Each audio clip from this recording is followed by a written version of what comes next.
GM, we do a little, fam. Our season 3 mint is still alive, and we need your support more than ever to keep the IRL podcast vibes going. We have $5 based editions minting through Zora's platform on the base chain.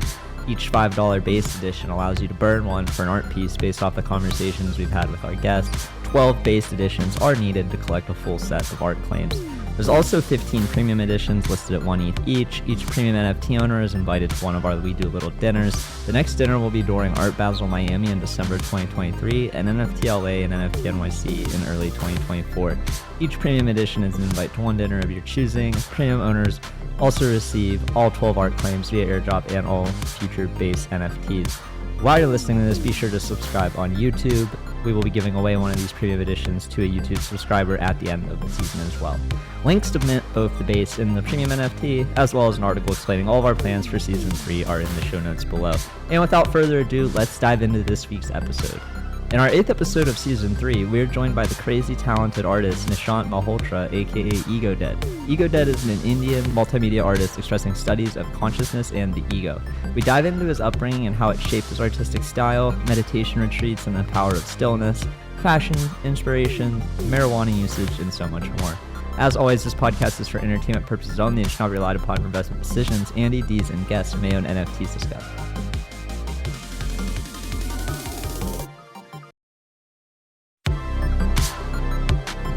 This is Andy. Yeah, I'm Dees.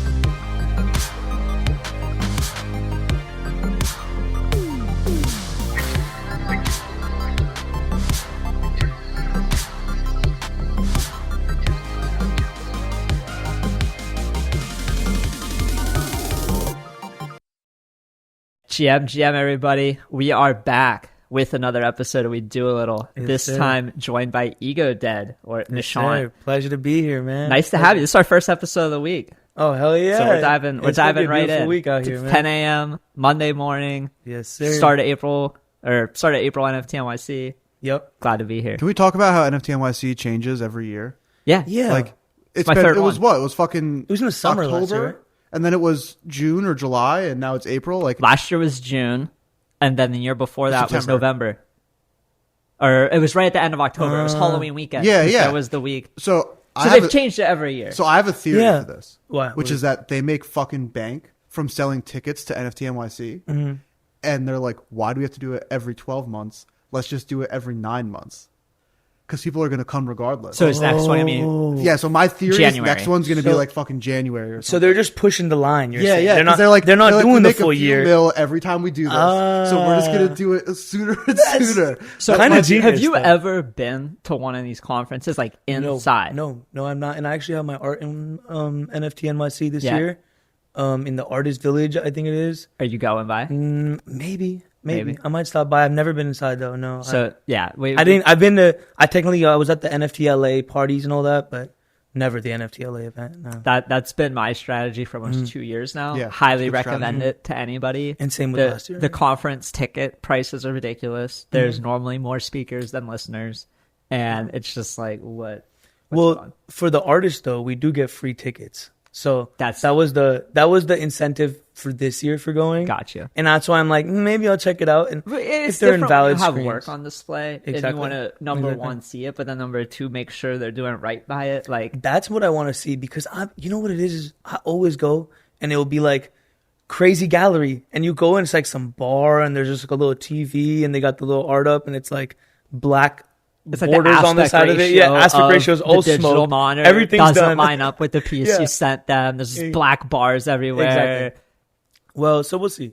Yeah. So I might have to stop by. I think all the homies are in it. I think, I got a couple of the friends in there, so we might just pop in there. So going back quite a bit from NFT NYC, like where did you grow up? Like let's go way back. Okay, So we started out at NFT NYC. I want to go Yeah. back. Like where did you grow up? How did you I become grew up- Egodead? How did this name? This is crazy. So, Okay, yeah. so yeah, I grew up in the Bay Area. Okay, lifelong California. lifelong Bay resident. Lifelong Bay resident. Actually, when I was really, really young, we lived out in New York. Okay. As a family, I went to, I think it was like the beginning of preschool and stuff like that. I don't even remember it, but yeah. Whole time living in the Bay, been moving around kind of the whole East Bay, so kind of just along the suburbs of the East Bay, Concord, Castro Valley, these like little kind of spots that are close to the cities enough where you can go there regularly. Like my dad worked in the city and stuff, so we'd go there all the time. But it was cool.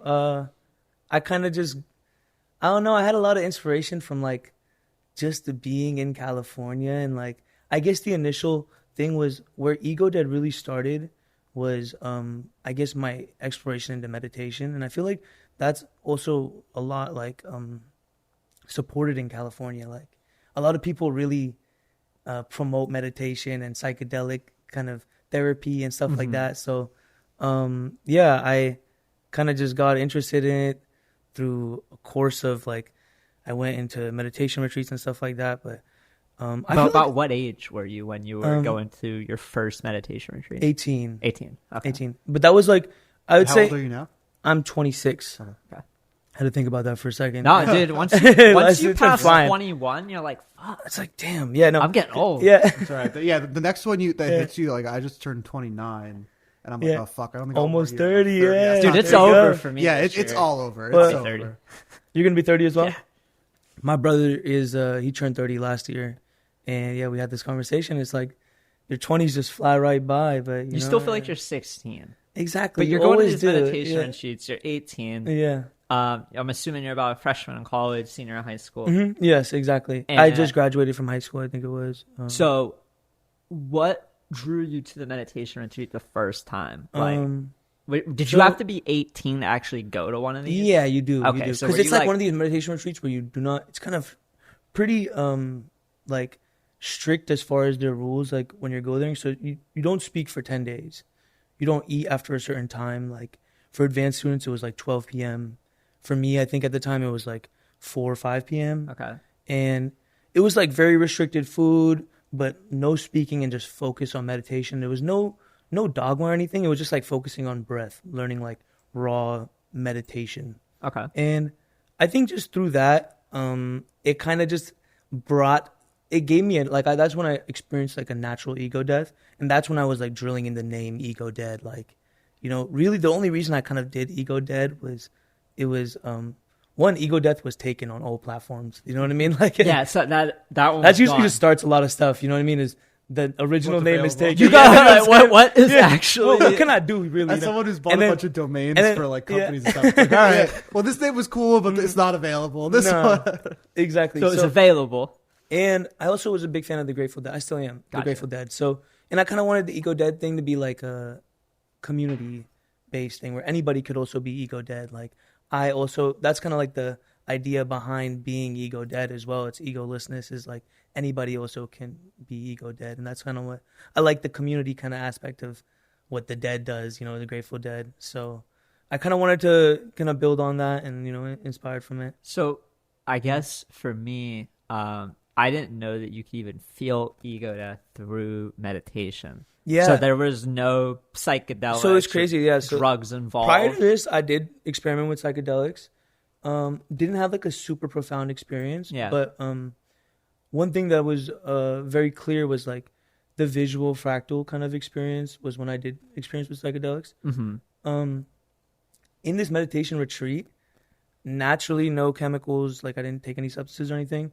There was definitely meditation sessions where you come out of it and you would be just looking in the sky and it's just fractals. You know what I'm saying? Like pretty, not as profound as like maybe like DMT fractals or something like that, but something. You know, it was very profound enough. But it wasn't even just that. It was just a big, long 10-day emotional ego death. It was a crazy thing because these natural ego deaths, they're not like the, you know, psychedelic experiences that are like in the course of maybe 4 or 5 hours or 10 hours or 12 hours. It was like 10 days long. So you want to like get out of there. Like it's painful, you know? Like by day 10 where you're ready to just like... I'd say by day 7, you're like, this is done. I'm over with this. But then after day 7, you like this horizon kind of becomes seen, you know what I'm saying? You kind of see the other end of it, you know? It's like the light is at the end. Yeah, of the tunnel. yeah. So like exactly. day 7 is like the hardest day. I'd say so, yeah. And then the last 3 days are more of like, not a come down, but more like a realization. A realization of kind of feeling. You kind of just become, you know, it's so crazy, bro.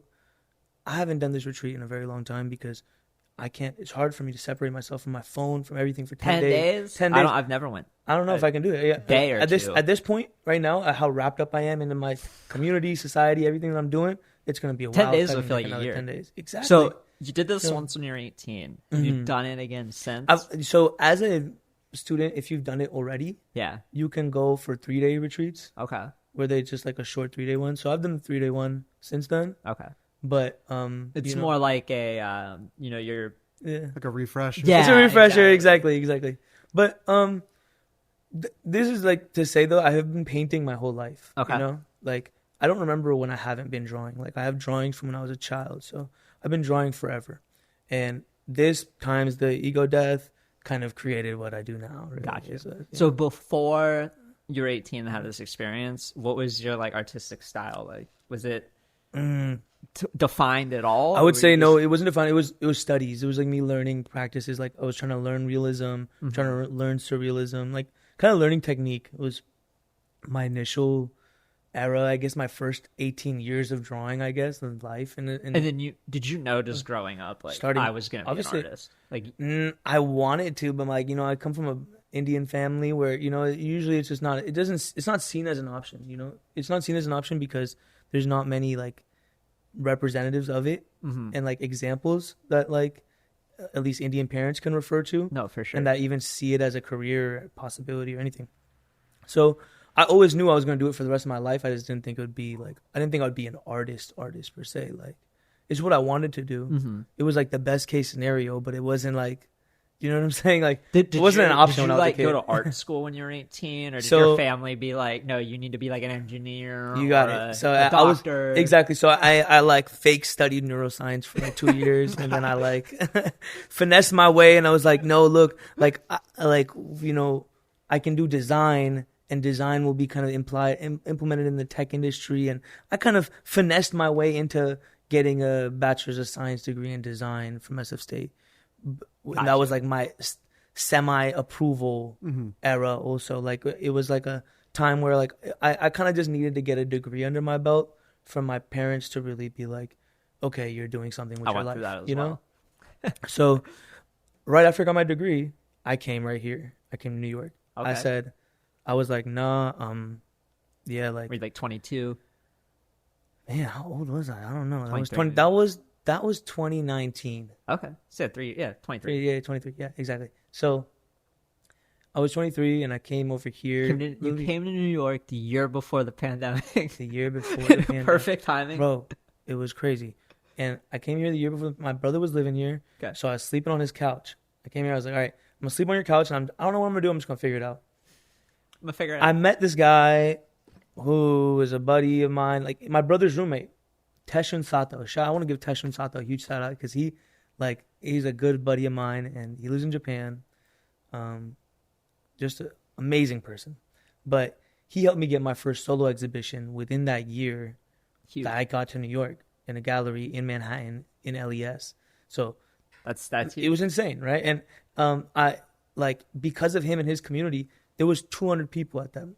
It was like crazy, packed out. Like people line out the door. And before then, did you have like a big social media? I had less than 1,000 followers on Instagram. I had no Twitter followers at all. So it was all word of mouth. Me meeting people on the street, just literally chopping it up with people, and it was like literally a very small knit community of people who would tell their friends, and then their friends would tell their friends, and that just was like kind of spiraled over here. Like I did have friends in San Francisco and in the Bay, but no, I didn't really have anybody out here. Like I just came here. So I'll put it this way. I came here after graduation, which is like summer, right? So then it was like June or July. And then I had my exhibition in November, a solo exhibition in November. So I came out here, slept on my brother's couch for a couple months, and then found a studio. Luckily, the owner of the gallery, Yudai, shout out to Yudai. He owns a bunch of great restaurants in New York. You guys should check him out. The Izakaya, the best restaurants. Look at Dr. Clark's Izakaya. Great restaurants in Manhattan. Best Japanese food in the city. But this man got me a job at the Izakaya just so I could pay for a studio to have an exhibition at his gallery in LES. Like he just really believed in my work. He saw one painting of mine and so was like, I need you to have a solo exhibition. So That's awesome. That's really cool. yeah, it was an amazing thing, and just a blessing. Like I don't know, kind of just blew me away. I like didn't even have a professional art career degree or anything. Sold very few paintings in my life, like just to friends and random people. But yeah, it kind of came from there. So exhibition happened, fun, super fun, a lot of people. Mm-hmm. I spent my whole savings, all my money. I was working at this Japanese restaurant. I made $900. Like, fuck. Yeah, like it was fucked. So I was like, fuck this.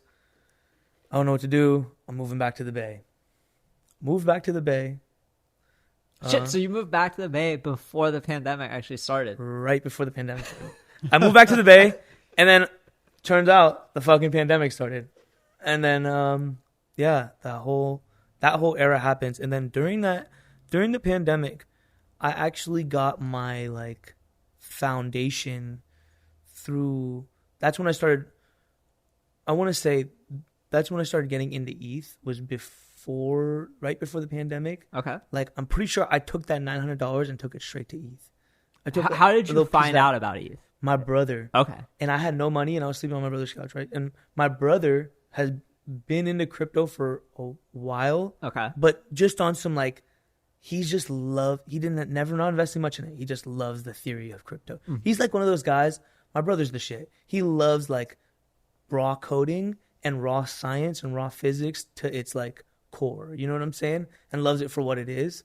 And like, he's a huge inspiration for me. This he loves the idea of it. Exactly. Decentralized way. I remember when Bitcoin was $200, he was just telling me about this shit. Like, this is fucking the future. Like, this is it. And I was just like a little kid, like, what? Like, and you're like, you know, I was like, no. I mean, I was just like, this is I was look up to my brother. I still look up to my brother. So I was always like, oh yeah, hell yeah, that sounds sick. One day when I get money, I'll put some money in that thing. You know what I mean? But so it came out like, I just put a little bit of the money in the ETH, and like it wasn't doing too well or anything at the time. I mean, actually, it was doing pretty good, but it's probably like a few $100. Yeah, I remember around the pandemic, it dumped really hard. It dumped like exactly. Or dumped to like $80. And that was People thought it was over. Exactly, and that's what happened, and I had my money invested in there. That $900, I put it in there right before the pandemic, so my shit was down in there, and I was eating like ramen,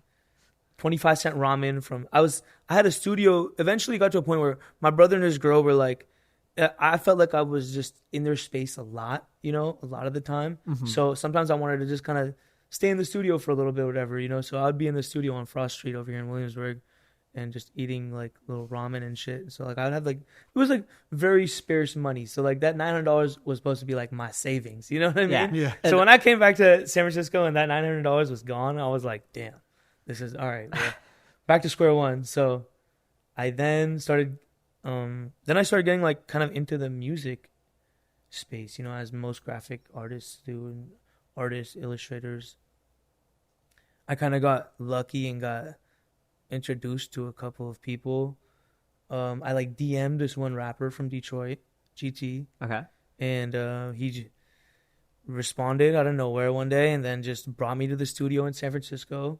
Shit. He's at some like distribution label and introduced me to fucking everyone. And then the clients started rolling in and all this stuff started coming in. And that was my pandemic. My whole pandemic was me just doing like cover art and making merch and doing a lot of like music industry rollout stuff, like, you know what I mean, like kind of just learning the game, like of how to sell my craft, you know. And I was just kind of selling it to everybody, like whoever, like, you know, a construction company to whatever it was. I was just like, let me just do what I can for you, you know, in make it some look branding in any way. Yeah, so I did that, and then and then in the pandemic, I did some pop-ups too. It was crazy. I did a pop-up in Detroit because of this whole Detroit thing. I got a community of Detroit going. So I had a pop-up in Detroit. Then I had a pop-up in the Bay. And then I came back in the Bay and I had my pop-up. And then at the pop-up itself, my homie texted me and they sent me literally a post by Hypebeast. And this is when I got my Twitter back going, because Hypebeast tweeted me out, and they were like, Egodead is doing pop-ups in the pandemic, da-da-da-da-da. And they posted, I had like a whole article just about me, and then like I was like freaking out. And so you didn't know beforehand that they were doing anything about you? Well, I had an idea, but I thought that it was like, I had gotten interviewed 8 months before. Like 6 months before that. So you're just like, I was like, this is garbage. This is trash. They forgot about it. Maybe it'll be a throwaway Instagram post or something. Exactly. I didn't even think. I honestly thought that it was just a proposition that got denied. You know what I mean? Yeah. And yeah, lo and behold, they dropped it on the day of my pop up, and that day, this fool came right here. That's when he met me. Oh. And, he came with Amu's Vision, who's also an artist in the space. Okay. And Amu's Vision is the guy who grabbed me by the hand, was like, bro, you need to fucking get into this space. And get on time Twitter. Was this? Like, when was this? This was 2021. 2021. And this is like me. I'm not on Twitter at this point. I'm like 2021. I'm not on Twitter. I know of NFTs. I've been following Ferocious on Instagram and stuff. And I like know of like the whole sphere, you know what I'm saying? I know Nifty Gateway is going on, and I'm just like watching from afar. And then I see Amu started getting deeper into the space, and he was like, bro, you got to get in this. You're perfect for this. This is just perfect, you know? And yeah, shouts to him specifically for like pushing me into this shit. And that's when it started. That's when like my whole Twitter. Do you remember the first piece you minted? First piece I minted was, I'm pretty sure the first piece I minted was this animation I did called Comfortably Numb. And it's like this, it's crazy because it's still like a similar scheme. I don't know if you've seen, I did a big thread about. I feel like I've seen Comfortably Numb. It's like this guy smoking, and then it's like the earth burning. Like it'll like flash between, like, it's a hand-drawn animation. It's like this guy, like he's like bouncing up and down and like smoking. Yeah. But like he has like blue skin. Do you remember where you minted it? OpenSea. OpenSea. Yeah. I always like, because sometimes for some people it's like OpenSea or Foundation. My first ever mint was on OpenSea. Yeah. And then I did Foundation, and then I did Super Rare. When did you get on the Super Rare? I got on the Super Rare in August of 2022. Yeah. So you were trading in the NFT space for well over a year before you got Super Rare's attention. Yes. Did you? Shouts out to Solo Saint. Solo Saint, I didn't get Super Rare's attention. Solo Saint put my name in front of Super Rare's face, and then got me Super Rare's attention. That's been a reoccurring theme with Super Rare. It's like you just had to know somebody who knew somebody there. Especially in that era. I feel like now it's different, you know? Yeah. Back then it was like, I would tweet people and like at Super Rare and be like, hello? Like, are you guys paying attention to this artist? Exactly. No, back then, it was Foundation invites. Yeah. Motherfuckers would try to get Foundation invites. Like, you would be getting Foundation invites off. Like, who needs Foundation invites? I got you. Exactly. Like, hit me up. I'd give them away. I could have obviously given them away. I mean, I would never sell one to somebody, but you know, I gave him one, and then he brought a bunch of people on the Foundation. That's good, bro. Yeah, see, yeah. Oh yeah, no. See, I'm sure there are people who still Super Rare invites. We doesn't know about it. Oh yeah, that's all. You're right. You're right. Give me a few ETH. I'll say some nice things about you. Yeah, right. Honestly, send me a couple of your one-on-ones, and I'll send a good word over to Roses. I'm going to dinner with him later this week. No, I mean, you know how this space works. I was going to say, like, yeah, that could expand out however far, right? Like, you know what I'm saying? Like, that Super Rare invite might not just be a Super Rare invite. It might be your first 3 pieces sold. It might be your first 10 pieces sold. You don't know. It might be, you know what I'm saying? Like, that's just how the old games work like this, though. Like, you know what I mean? We got to understand, like, that's kind of just how it goes. You know what I mean? We're humans. Exactly. Using the same fucking operating system. Doing the same shit we've been doing for like 10,000 plus years. But that's not to say that it's everywhere. That's all there is. You know what I'm saying? Yeah. Not even that's the majority. You know what I'm saying? Like, that occurs, but I don't think that's like every artist or not even a majority of artists. You know what I mean? It's just a minor. Yeah, which is what's beautiful. Like, everybody does have a fair chance. You know what I mean? It's not like in this space compared to others, for sure. Yeah, that's what I want to say. I like the Idaho gallery. That gallery, by the way, shouts out to UDI, but they still ask for a percentage of that $900. You know what I'm saying? Like, and that's all great. I made was $900. Like, I did everything. I did every antic. I did free beer. I did everything. Like, whatever. I've probably spent $500 in beer. But whatever the case was. You learned from it. I think that in the traditional world, you have way less of a chance. You know? Over here, you actually have a chance to be whoever and however big. Like, however much you want to push it. I talk to Fo, like, almost every day. And Fo is one who is pushing it every single day. Somebody who's working every single day. Almost any hour I call him, he's working. You know what I mean? I mean, it's like, I feel like every time we talk to Fiwo is like up at 4 a.m. in his studio, like sending videos down. So we're like, you don't stop working. Like, this is all you think about from when you wake up to when you go to bed. And this space allows them to show that 24/7. It's not like they have to do that for a year and then show the output of it. It's like they get to show every single day or every few days. Like, so I'm working on this. So I've been doing. Like, I feel like you put out you're pretty prolific in how much you create. Thank you, man. Like, how do you like? What's a day in the life look like for you? Because I feel like you have bangers coming out. This like is what I do. Few days. I have like so much in the vault too. Like so my daily schedule, prime schedule. Yeah. Me at peak workability right now is get up 5:30, boom, hit the gym. 5:30 a.m. 5:30 a.m. I'm up. I hit the gym, work out. I'm back home by 8:30, 8:45 latest. Okay. I start. That's a long gym session. Yeah, I'd say 8:45 is on the later side. Do you shower, sauna? Shower, sauna. Yeah, I have to shower, sauna. You know what I mean? And I stretch before, and I do a lift and a cardio. I've been doing that too. Yeah. I've been doing like an hour lift and then 30-minute cardio. Exactly.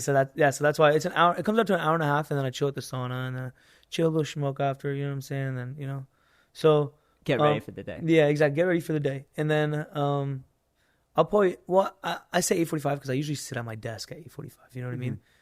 By 9 o'clock, so it's like out of bed at 5:30, at your desk at 8:45. But here's the thing: is from 9 till maybe like literally through the day, like aside from like water and bathroom breaks, until the sun sets, I'm working, and then I'll usually eat. I'll usually eat in the middle of the day, and then I'll eat again, and then I'm just working all day long. So I've clocked like sometimes I'll look at my like, I'll just look at the iPad. Even if on my iPad, it'll show you how many hours you work in the day. It'll usually get like up to, I don't know, 12 plus 15 hours sometimes. Like I've seen it. I've done like a good, some days where I'll keep working because sometimes through the day, I have a lot of I still have commission work that I do.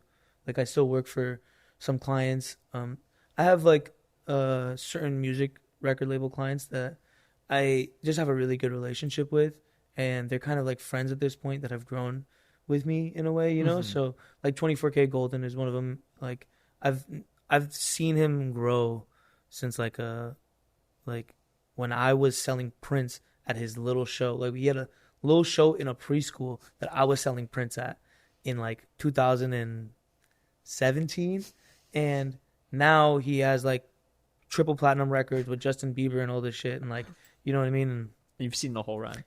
And we work together now as full circle. I do his stage visuals and all types of stuff, and that's somebody that I work with consistently. And like so through the day I'm doing that type of stuff. Like 9 to 4, I'm usually on the clock in that way, for my clients. Other people you're answering to, exactly, answering to, and on Twitter simultaneously on Twitter.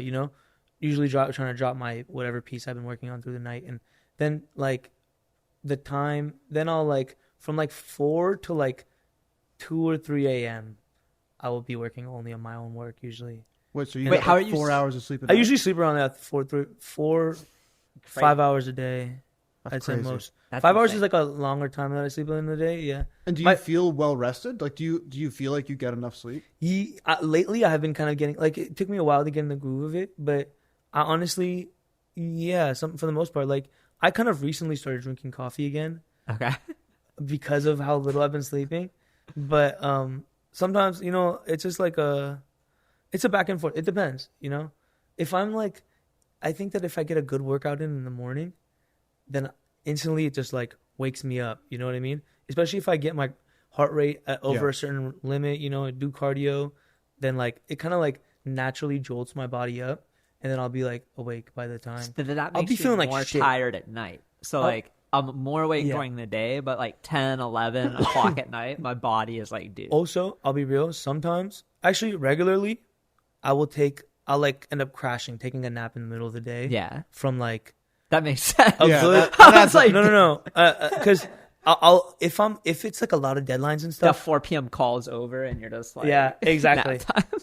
Sometimes it'll be like 4 to 5:30. I can get a nap in. Yeah, you know. But I'll usually try to get a nap in, and if I don't get a nap in, then I'm sleeping earlier that night. I've been a big sleeper this bear market. I've been trying to like really. I feel like one thing that I've seen as like a pattern during this kind of like bear market downturn, less going on, is like a lot of people trying to take their health a lot more seriously. I should. Yeah. Like Deez and I have been saying that. Yeah. So I just started. I was going to the gym during the day, and it just like got really easy to make an excuse, or like I have real reasons why I couldn't make it anymore. Where it's like I wanted to go from 2 to 4, but then some work shit came up. You know, I had stuff to do. I couldn't make it work. Yeah, I'll go tomorrow. But like, you know, I don't have work shit that comes up at 7 a.m. I can always make it at 7 a.m. Yeah. And so I've been starting to do that. So like I woke up at like 6:45 today, went to the gym, and was back by 8:30. My gym's literally a block away, so it's like couldn't be easier. Basically an extension of your house. Yeah, but I definitely feel that where like I feel so much more awake for the day after I like get a good workout in, get a sweat in, take a shower. Getting up and getting to the gym though, you don't feel so great. Like I don't feel so great trying to get to the gym, but once I'm there and like mid workout, I'm like I'm back. So I've been doing right when I wake up, I'll do athletic greens. I got the AG1 too, bro. Yeah, I do the AG1 and a pre-workout. We need a sponsor for we do I'm known for talking shit about athletic greens because every podcast I listen to, they'll just be like, "We interrupt this to bring you a." I got influenced. So I've been doing that. Me too. I put my pre-workout right in it, and it tastes really good. No way. Yeah, you're different. Yeah, so I put I have like this like mango pre-workout. Put it in. I just add a little bit more water than I would normally. I like legitimately think it makes it taste better because the AG can be a little bit like muddy kind. I don't like it. Like, I'm a sick motherfucker. I like the green juices like that. I've gotten used to it, but like my fiance fucking hates it. She drinks it with orange juice because she doesn't like it. With orange juice. I would be like taking that's actually smart. It tastes good. Lemon it tastes really juice good. and sprinkling it in there. You tried the AG1? Yeah, I thought it was like chalk, dude. Yeah, really? like it just tastes like you ever have like the coffee thing that's mushroom instead. Yeah, I haven't tried that yet. It tastes like that kind of. What's the name of it again? Four Sigmatic. Oh yeah, I've seen that shit. Is it good? I mean, no. If you like AG, I think you'll like it because it has that kind of like almost like chalky, earthy. It's like if you were to supplement, like I don't know if you've taken like lion's mane. I love lion's mane. Yeah. If you were to take a scoop of lion's mane and put that in your drink, like it's like the same thing. I'm not the biggest fan of lion's mane's taste. No, I mean you're not ingesting it for the taste. It does make me feel. I do feel the difference with lion's mane, though. Yeah. So I took it for a while, and I think I was just taking too many other things at once, and it's like it's hard to discern. Bro's taking like 16 different nootropics, and he's like, oh, which one is it? The modafinil? Is it the lion's mane? Is it the psilocybin I microdosed? Was it the bowl I smoked for lunch? I don't know. Like, was it the coffee I had for breakfast? I had that mimosa on the plane. It was just a lot. Like it was just a lot of shit. I got all these depressants. A whole blend and everything. Right? It must have been the lion's mane. Really showing through that. Like, kind of my issue with lion's mane. That's funny as hell. I don't know if I feel it. Yeah, but that taste, like I can't get over it. I have to have it with some type of citrusy or pungent thing that so Allie does because it says to drink it with like 8 to 12 ounces of water, and so she'll do like 3 ounces of orange juice and then water for the rest, and then the AG. And I mean, I tried it; it does taste better, I think. Yeah, I can imagine. Or like she'll put it in a smoothie sometimes, lemon or some shit. Oh, and a smoothie is fire. Yeah, she'll do like she like pre-portions all these smoothies. I don't eat breakfast, and so for me like 50 calories of athletic greens is like perfect. Take that, then go to the gym, and I feel good. If I like eat a granola bar or something, I'll feel way too full. Yeah, and so it's like perfect. But she likes to have like a smoothie or something. Do you guys also feel really sleepy after you eat? I like if I eat like especially like a full meal during the workday. Yeah. I normally don't eat till like 4 o'clock. Same. Like me eating this crepe is weird. Me too. And I'm like on vacation. That's why I had a bagel right now. I'm like, I'm not going to really do any work right now or lock in on anything. Yeah. But like if I'm like trying to focus on something, no way I'm eating that. Like I can't eat a sandwich in the morning or something. No, I'm the same way. And I've also just like been trying to be healthier and lose weight. And for me, like doing intermittent fasting or doing something like that to kind of just like focus more, and I definitely feel like I have more focus. I tried like some of the longer fasting too, which I don't know if you guys have tried. Long? That. I've done like a 36-hour fast. I think I did 40 like it ended up being like 44 hours. It wasn't 48, but it was crazy. So I will say like I definitely noticed the energy that you get after like a certain amount of time where your body like just kind of switches over. I was like, I was doing it on like a Monday because I'd eaten like shit that weekend, and so after dinner on Sunday, I was like, I'm a fat fuck. Like I got not eat for a bit. Like this was a bad weekend. I've been there. Let me open up this app that tells me that not eating for the next 2 days after binging 6,000 calories is healthy. All right, yeah, exactly. Start. And so I did that. Hit start on that. Start on that fucking app. And so I did it, and like I had tried it the week prior. And I started to get like a headache at like dinner time on Monday. I just like, I don't think I drank enough water. How many hours were you in? That was like 24 hours in. Okay. And I started to get like a headache, didn't feel good. I was like, all right, fuck it. I'm just going to eat dinner. Like, gotcha. I don't need to feel like shit. Like if my head hurts, I don't feel good. I'll just eat. And I felt better the next Monday. And I had like a work happy hour to go to. And so I showed up at this happy hour, and all of a sudden I just got like this crazy burst of energy. And I felt like I drink a good amount of caffeine. Yeah. I felt like I had just like chugged more Red Bull than my body could handle. And I was like I'm talking at this thing, and I'm a fast talker already, but I was like flying, and I just like was walking around. It was a very weird feeling. Wow. And so I don't do that super often. Like I know it's good for you. I like eating. I like food. Me too. I've only done 30 hours. Yeah. And it's like after the 24, you kind of feel like your body goes off that hunger mode. Like for me, if I stop eating Monday night dinner, by Tuesday night dinner, I'm a little hungry, but then by like 10 or midnight, it felt like it went away. Yeah. And then I think I ate the next morning when I woke up or something. No, like that. during this fast, are you guys drinking coffee and stuff? Yeah, I'll drink coffee. I just don't do anything with calories. It has to be black, no calories, right? Black That's coffee, no sugar, no creamer, and then water only. Yeah, like I think. And I also probably under 10 calories. Just drinking Gatorade Zero 1 every 8 hours interrupt the fast. I need to Google that, because if it does, I've been doing fasting completely wrong. I'm gonna second that. If drinking a sparkling lemonade ice interrupts the fast, you know what I mean? I'm pretty sure that's zero fine. calories. So the Gatorade Zero is like a thing where I need to drink like 1 a day. Like to break up the water, I pull out a lemon lime Gatorade Zero. Oh, lemon lime. Normally with a dab. Okay. And it kind of masks all the flavor. Do you like sparkling water? Like you ever break it up with sparkling water? I don't really like sparkling. I've been getting into it. I like it. So our friends got us the Soda Stream thing. So it's I like think I had that at your house. Yeah, it's sick, honestly, because we were buying like a fuck ton of LaCroix or like whatever. Saratoga Springs is like our favorite. Yeah. But they got us this thing, and so you just Spindrift lemon. You just like put it, you like fill it up and put it in this thing and press it 3 times, and I think it tastes better than like LaCroix. But not better than like really nice sparkling water. But we do that, like squeeze a little lime in it or something. Is there a brand of the thing? It's called Soda Stream. Yeah, but is there a juice that? Oh, so it came with like some juices, but I just drink it regular. Okay. I just like having something that has a little more texture to it or whatever, okay, or just like put a little lime in it, put like some lemon in it. I'd say Spindrift lemon is the best sparkling water I've had. Yeah, I agree. Spindrift. I'm trying to remember. There's another one. I can't even remember. Waterloo. Yeah. Waterloo lemon. I've tried, I think, Delicious. every sparkling water, and those are like the only two that I'm actually excited to see. Mm-hmm. I open up a fridge and I see LaCroix, I'll go for tap water. I'm good. Yeah. But if I see the Spindrift and it's one of the flavors I like. The Spindrift actually tastes like somebody squeezed a lemon. They have like fucking chunks of fruit or something. Yeah. It's different. It's like so real good. fruit. Real fruit. I also feel like LaCroix doesn't make me feel like more hydrated. No, like when I drink LaCroix, I'm like thirsty after. It dries you out, yeah.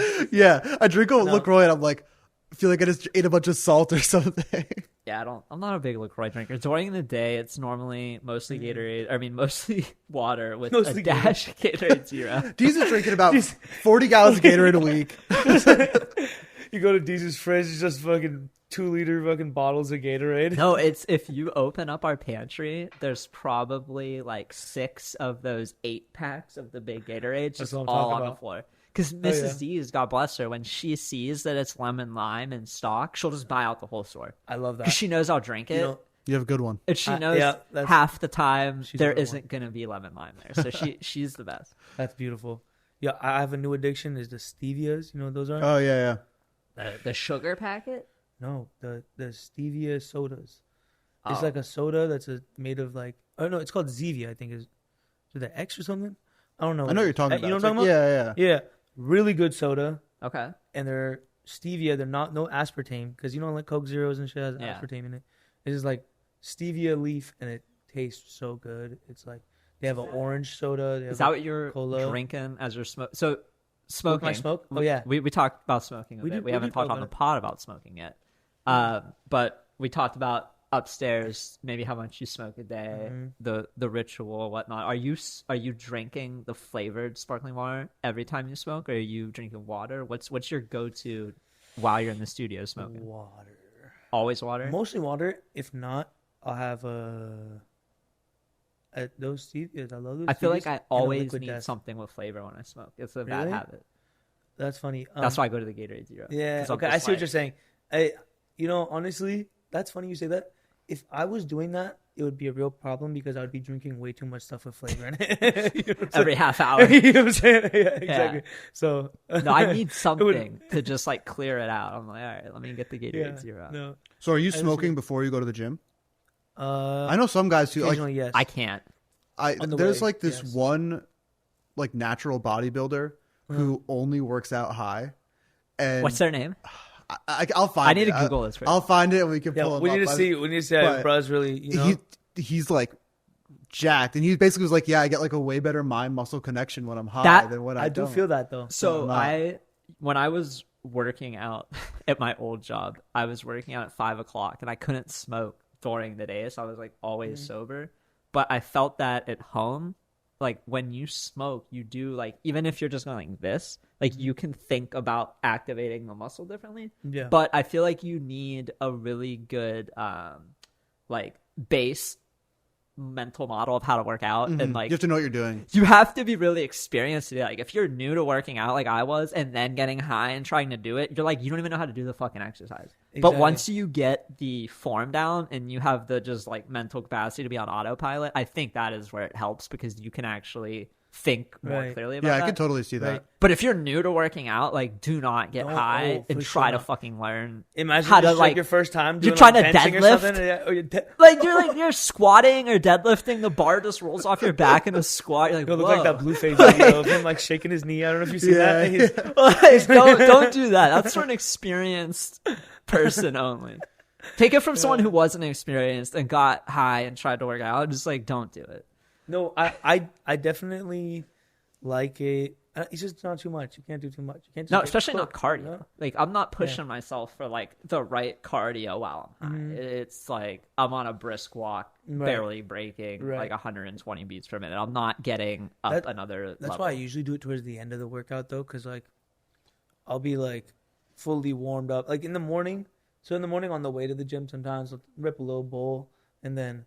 But I'm not going to do like a whole dab or something, you know. I feel like not facing a dab before setting to try a PR. It's like ammonia. Yeah, it's a little too smelling much. salts. Yeah. Honestly, it becomes two problems also because then I start listening to a podcast while I'm working out. And I'm just chilling. I'm just there. I'm just vibing. I'm not even doing anything. I'm not really putting in work. The pod plus weed combo I'm just like is cooking, like having a good time. Doing like, 60% of what you could be doing. Exactly. Like you're not Till I Collapse isn't on. Like, you don't have your fucking favorite metal song playing. Exactly. Like lately, I've been getting a little bit more into metal, and I'll be slapping some crazy stuff. What's some of your favorite metal music? Lately I just found this guy Meshuggah. Okay, yeah, Meshuggah. Meshuggah is crazy. Yeah. Like old Digent kind of music is kind of insane. I do like Tool. I'm a big fan of Tool. Okay. I like obviously the OGs like Metallica and stuff. I like like Metallica, Sabbath. Is that what you listen to when you're creating, or what? Oh, when I'm creating? Creating? I listen to a lot of like. I have such a vast variety of music. I listen to. It can range from. So now I'll be listening to Larry June. You know who Larry June is? Rapper. I listen to rap. I listen to like new rap. Okay. I'll listen to John and Coltrane, or I'll listen to Miles Davis, Bitches Brew, or I'll listen to like some like Fela Kuti. Fela Kuti is like my favorite artist of all time. Okay. So like Fela Kuti is actually like my number one listen to I'll say top 3 people listening while I'm painting: Fela Kuti, Sun Ra, Pharoah Sanders. Okay. Top 3. Then I might have to go John Coltrane, Alice Coltrane. John and Alice could be in the same finger, I feel like. So you got it. Yeah, you know what I mean? And then, I don't know, lately, yeah, and then Tool, I'd say. So I feel like some of your work really touches on this, like, despair in society. Yeah. You're someone who seems like you maybe didn't have to go through as much of that despair, but you draw heavily on it, I think, in your work. Like, I think the piece Megazord, I think this was the first piece I actually won of yours, because I think I bid and lost on a few. You did. But Daily Commute is like yes. the piece that reminds me of my old job. But instead of going on a train, I was on a bus. But very similar. Like, you just look around and you're like, we're so fucked. Like, this is everybody's half alive. 30 years of this, and then we're dead, and it's over. Like, what inspires you to create off of these themes?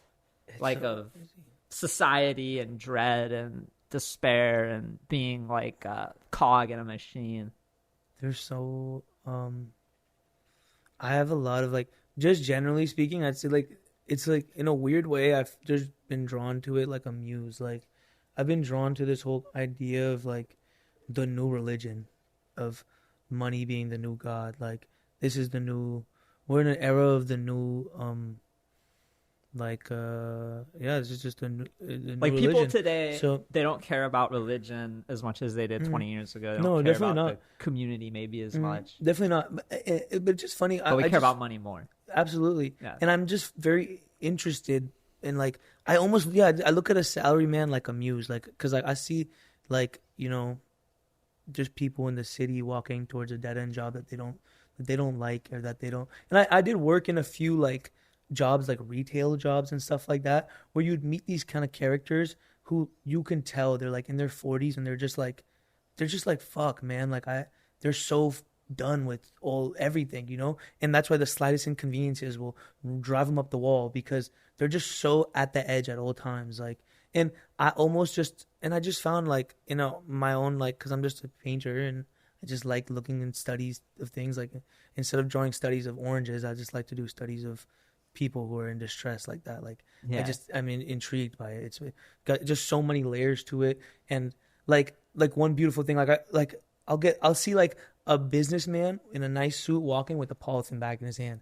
and that just beautiful. It's beautiful imagery to me. I don't know why. It's just something about the duality of both of these things, of, like, this polythene bag that is, like, just kind of almost, it's just like garbage. It looks like garbage in his hand while he's walking, you know what I mean? But he's, like, wearing a suit. It's just a beautiful kind of imagery that I was drawn to. But speaking on the actual, like, suffering that people go through, I feel as if it is a result of us, like, devoiding everything else but money, like, and like this pursuit of like, I don't know, this dream that's been sold, I guess, which has been so, I've just been so, like, intrigued by people who you could tell are just trying their best to make it up the way to this ladder that is so, it doesn't even exist. You know what I mean? It's so, like a ladder that they put in front of themselves. They put in front of themselves, and also that there's so many gates and stuff in front of this ladder that it's so unlikely that they'll get up this by the time they die, but they're willing to just give their whole lives to it. Like, people, I'm specifically referring to people who are, like, dedicating their lives to a single company, working for a mission that they don't know what the mission is. They don't know what they're working for. They're working for their paycheck, really. They're working for their next paycheck. They're not working for a cause, working for, like, which is why I have nothing against companies and us growing as companies. But I just really support the idea of people who all support one mission in one unit, in one room, they're just able to work better together. You know what I mean? Rather than people who are just together for the simple union of a paycheck. Yeah. Well, I think you see that a lot, like, with companies as well, where, like, you know, some of the, like, best executing companies ever are, like, 4 people who are all 100% bought into this thing, and they have 100% trust in each other and belief in each other to do it. Right. And, like, there's something that is very, very hard about going from that small group to then building out into a larger company and like maintaining that kind of excitement and that like trust in each other and everything. Yeah, I totally agree. Yeah. I think like Pixar. Yeah. Like they had that run in like the 90s and the 2000s, but they weren't that big. Yeah. But it was like John Lasseter and a couple other of the idea people just like putting out banger after banger. And it's like, could they have done that as a big company? No, it was like few people all bought into it, executing a ton. I feel like San Fran has had to... I've never been to San Fran, so I'm extremely biased. When I think of San Fran, I just think of like heroin addicts on the street, like stabbing people and then like breaking shooting into up. their cars, and then like there. I literally just read an article like the founder of Cash App got stabbed in San Fran and died. Yeah, that was awful. Like, and he rest in peace. Moved out of San Fran to avoid San Fran, and he was just back for business. So like, how has San Fran shifted in your life? And then how do you think that's like maybe impacted some of your world? Actually crushes my heart because I do see it, and we watched this whole thing where San Francisco went from like a beautiful place in my childhood to what it is now. You know, like literally junkies everywhere. Like, is that true? You can't leave your car anywhere. I've never been there, but it's a fact. It's a fact. But I would say there are places that are still a little cool, but you could be in a $5 million house and your car will get broken into right across the street from you. Like, and it will just be, and that's just the case of the city. It's what happened insane. is it's insane. We didn't $5 have right million place in my city gets you like a castle with a moat with a security guard. Yeah. Like, no one's getting to that fucking car. No, not in Frisco. Your average house is $1 million, and also like your average smaller house is $1 million out there. And like, not only is the wealth gap insane out there, insane. It's similar to, like, in LA they have similar situations, but there is this huge heroin problem out there that instead of, I don't know, I'm not a politician, I don't know how to deal with that stuff, but it's not being dealt with. We can see it. Like, it's getting worse in the streets, but I want to say San Francisco in its nature inspired the hell out of me as being the root of like a psychedelic culture in America. It's like where we brought all of like Eastern ideas and philosophies into America is in San Francisco. I feel like, I'm not just the people, but I mean just like the philosophies, which was a beautiful thing of like the hippie movement. Yeah. It's kind of crazy how much it's been like changed. Yeah. I want to say bastardized. Maybe that's not the right word by like tech Silicon Valley and all of that, because like you're saying, it's a beautiful city. I've only been once or twice, but like, getting to like ride a bike over and like see the redwoods and all that. Like it's really, really beautiful. And it like, so like, granted I was young at the time, but my understanding of it a long time ago is that it was nothing like it is now as far as like tech and all of that. It's crazy how much it's changed. Like, and shouts out to tech, but like, I don't know. I feel like if you come into a city and you make millions there and you're branching out, like try to do something for the society there that exists already, but I don't know. A lot of there people, nights like art museums or like there's a couple. Yeah, there's a good MoMA. There's a couple good galleries out there. There's Part 2 gallery. There's a few galleries and museums in San Francisco, but really not enough. I'd say there needs to be more galleries in SF. And honestly, I'd say this is a good time to have more like crypto based galleries, digital galleries, and stuff like that. So I don't know. I think it's weird to see how it changed from like straight beautiful like because hippie you've been culture. there your whole life. And to be what it is now. I even lived out there. I went to school out there too. Like I got my degree from San Francisco State. Do you think you'll live there always be in San Fran, or has there been a part of you that thinks like I'm doing a lot of work for people remotely? Like I'm assuming with the cannabis and the different design work you're doing for the music industry, you could do that probably from anywhere, right? Like you don't physically have to go meet them. So like has part of you thought like differently about staying around? Or I've been trying to but what the beautiful thing is, I kind of don't live in San Francisco itself. I live in Concord, which is out the way of San Francisco, in like a suburb, so it's which is safer, much safer, much quieter, and I just love the Bay Area's geography. I love the mountains. I'm like a mountain person. I I love mountains. I love to be up in the mountain. Love hiking. Gotcha. You know, it's just like my favorite thing. I love taking my dogs out and walking. I like to be in an elevation, you know, and the where I stay is in this town out of Concord. I don't actually live in Concord. I live in like a slightly undeclared area of Concord in the mountains, like on the side of the mountain. Nice scenic area. Scenic area, exactly. And then now I'm like locking in a 2,500 square foot studio that I can paint inside of. And it's a big warehouse. That's just my painting studio. Just be like my craft. Close. Close by. Yeah, exactly. So, and that's for the low.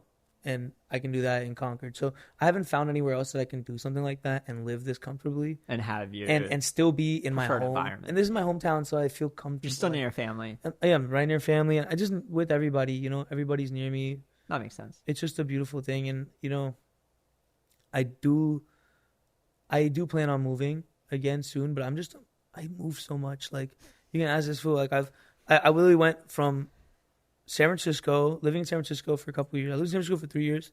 I lived in after that I lived in New York for a year. Then lived in LA for a year. I moved back to San Francisco. I moved to LA for a year, and now I'm back here. Back in Concord. Yeah. So not here. Here we're in New York. We're back here. Woke up, and I'm in New York. I literally got off the flight. I woke up, and now we're here. Yeah, I know that was crazy. I was like, wait, you're not flying in until Monday morning? Yeah. I was like. Because they got here with their bags. And I'm like, did you guys like get in recently? He's like, oh yeah, we landed at 8. And I was like, oh shit. I literally just landed. I was like, I told them, I was like, bruh, we got to go straight to the pod. I'm sorry. And then apparently I might have gave you the wrong address. And I plugged it in. I was still, my eyes weren't open up all the way. And that's on me. So Sobi did that and went to a location that he was at the night before. Yeah, he put in the Uber location of his last place.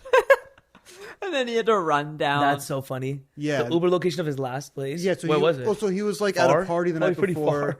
like in the same area, but then he had to run like 5 or 6 blocks down to us. He's like running in this Balenciaga shirt, all sweaty around fucking New York. Yeah, he's like an hour late. It was great. This is so funny. It's a thing we have with the pod where I'm notorious for like maybe not 100% communicating everything I need to communicate, and then no. I don't think it was anything on you on your behalf. I'm trying to get better at it. We're learning. No, it was that is a tricky South. Yeah.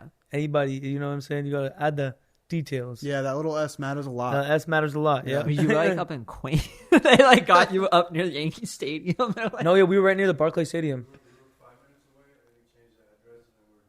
You're like, oh shit, that one S makes that big of a difference. Oh no, and then like literally 10 minutes before I found out that we were going the wrong direction, he was like, bro, I need to get out of here. I'm getting nauseous. Put him through another 30 minutes of that shit. It's a good start to the week.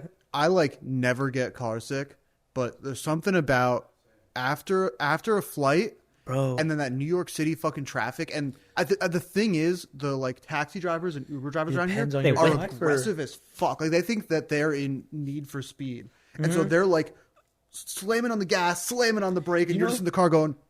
I wonder if that's like their like term of endearment though. Like they're trying to show off to you, like I'm in a rush for you. Like you know what I mean? No, like 100%. What? Yeah. No, there's been a few times. There was one time I remember going to JFK in a car, and like I'm in the car with my fiance Allie, and we're sitting there, and we're both like, "Oh my god, we're gonna die in this Uber!" Like he's like cutting people off, swerving between all the lanes, and he has like one of those like Honda Civics that's all like pimped out and stuff. We're like, "Oh, this guy totally like races in his free time with his friends," and we're just like, exactly. Oh my god, just sit tight, bro. Yeah. Well, I always feel like I'm gonna get hit when I'm crossing the street because some cars just go fucking flying, and I'm like, are they gonna stop? I think I'm good, but like they look like they don't. Dude, one time I'm always on edge when I'm in New York. It happens, bro. My brother was walking his dog across the street, and a fucking guy slowed down and didn't hit our dog too hard, but hit the dog. The fucking dog. Didn't hit the dog smacked too Navi. hard. She's a tough girl. She's a tough girl. Shouts out my shorty Navi. That's my little baby girl. That's our little pit bull. But dude, my brother got so fucking mad at this guy. He was like, what the fuck? Because Navi's right behind him. And he just went. Just kept going, but they slowed down, but they definitely tapped her. It was bad. But they have no regard. They don't get. Bro drove off. I I thought about living in New York. And I didn't do it. Yeah, I mean, bro, it was close. It was like if we lived here, we could do podcasts all the time. We'd have people here all the time, and I'd probably die like 20 years earlier. every night, night in New York is a thing. Every night. I like just this morning. I've got like 5 things. I'm just like, ignore this. I gotta ignore this. I gotta ignore this. It's like exactly. I don't want to die. I don't know exactly. And the night doesn't end. The night like 6 a.m. You're at Gold Bar. You're just like, your eyes are like, I gotta do a podcast in 3 hours. Holy shit! I don't want to sleep. It's funny. I feel like for me, it's so much easier just because I've lived here for so long. How long have you been living here? I grew up in Jersey, like 30 minutes outside the city. Facts. Then I was in Philly for 5 years for college and like a year. And then I've been in New York now for like 5 or 6 years. Right. And I feel like for me, I'm just like, nah, fuck it. I don't care. I'm not going. Like there's a bunch of stuff this week. And I'm like, I don't know. We'll record the podcast. I'll go to like 1 or 2 things, but I don't really need to. That's definitely how you got to be, right? If you're living here. Yeah. Well, because the one thing that Dee said, which is definitely true, is like, been trying to drink less too, lose weight, be healthier. There's always a reason to drink, and it's like the only social thing that people do in New York. No one is ripping Puffcos and dab rigs when you walk into the corner bar. No, everyone's doing a shot in a Miller High Life. Facts. That's why I didn't bring any rosin, because I was like, I just go outside. I'm that guy with like the fucking thing lit up. Yeah, that's fire. I love it because I got to. Yeah. I don't want to drink. Andy's seen me too many times where I'm either drinking too much at an event or recording a podcast the next day after I drank too much, and it's just like, dude, are you good? One of my favorite D's things was the first NFT NYC. We're at this party, and it was like maybe 4 or 5 of us, and I go and order us all drinks. I get D's a rum and coke. I hand him the rum and coke. It's like a tall boy rum and coke. Yeah. I grab the other drinks, turn back around, and he's finished his rum and coke. That night did not end well. I blacked out. Oh my god! I blacked out. I went to the wrong hotel. No. And then I texted Mrs. D's, come find me. And then I passed out on the floor of the wrong hotel. She found me, couldn't get me up. And then guys Alexi and Bob Murray from Super Chief came and picked me up off the floor at like 5 a.m. Legendary. I don't know. And then I just threw up everywhere in our hotel room. It was horrible. It was like I went to college for the first time and I forgot how my body worked. Like that was the first NFT NYC. And that's what we that weren't was doing pods the first at the NFT NYC. In 2021 November, yeah. And it was just like, all right, well, we know what not to do for every conference after this. And then that's also why, like, with the pod and smoking or weed and stuff, like I've had a couple times where it's like, holy shit, like I did not need to eat that edible or smoke that thing before the pod. And then last season we did it all sober, and I could tell the episodes were better, and other people could tell the episodes are better. So I'm like, all right. Yeah, you had one guy reply on Twitter, and you're like, I could tell when you're sober or not. Yeah, that's so funny. Like people could just tell the conversation was better. So I'm like, all right, like every pod we do is like that Puffco dab is it. Yeah, just because like if I'm not on point, then I'm like disrespecting the listener's time, because then I'm not fully whatever. I'm disrespecting the guest's time because I'm not fully whatever. It's like, all right, that's good. But it took us a little learning. We had to. What season are you guys on now? We're on season. This will be season 3, right? But it's technically season 4. Yeah. So our season, we did like a season 0 with 3 episodes. It was like let's try it out, let's see how this goes. And so we did 3 episodes, and it went really well. We had Pop Wonder, we had the guys from Zora, Jacob and Dion, and then we had Redbeard. No. Oh yeah. Redbeard was last. Shouts out Redbeard. So last NFT NYC, which was in June, we rented a studio for 3 episodes, and we were like, let's just see if like people like this. Wait, so this only started last year. Oh wow. So I was doing the Spaces forever. Like Spaces got popular in like June, July 2021. Yeah. And I was just hosting like 4 to 8 hours of Spaces every day. And then it got to the point where like I felt like I was having the same conversation over and over again, and then I felt like maybe people weren't being my friend to be my friend, but they wanted me to promote their work. And then I just got like a bunch of weird vibes from it, and then a bunch of other people started hosting a bunch of Spaces, and I was like, why am I still doing this? Like, I'm not really having as much fun doing it. It's not like you were making a ton of money from hosting Spaces. I didn't make any money from Spaces. Like Do you need to monetize Spaces? Yeah, I mean, the way to monetize it was like, hey, I'm an influencer. Buy this.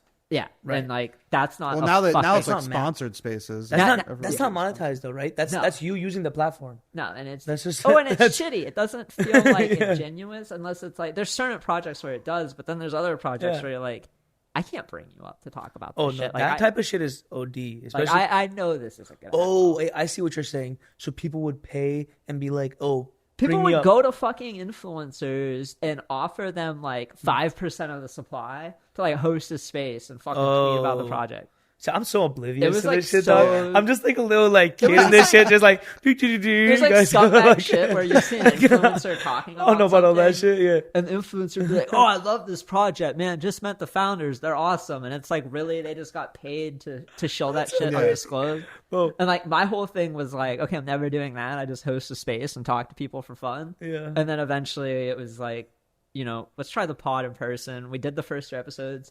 I thought to myself after doing the first 3 episodes, even if we like never release these or people don't like them when we release them, like it was worth having the conversations and getting to know Pop Wonder, Jacob and D from Zora and Redbeard better. So then we doubled down in like September 2021, and we did a full week, which was like 10 episodes, and then that was season 1.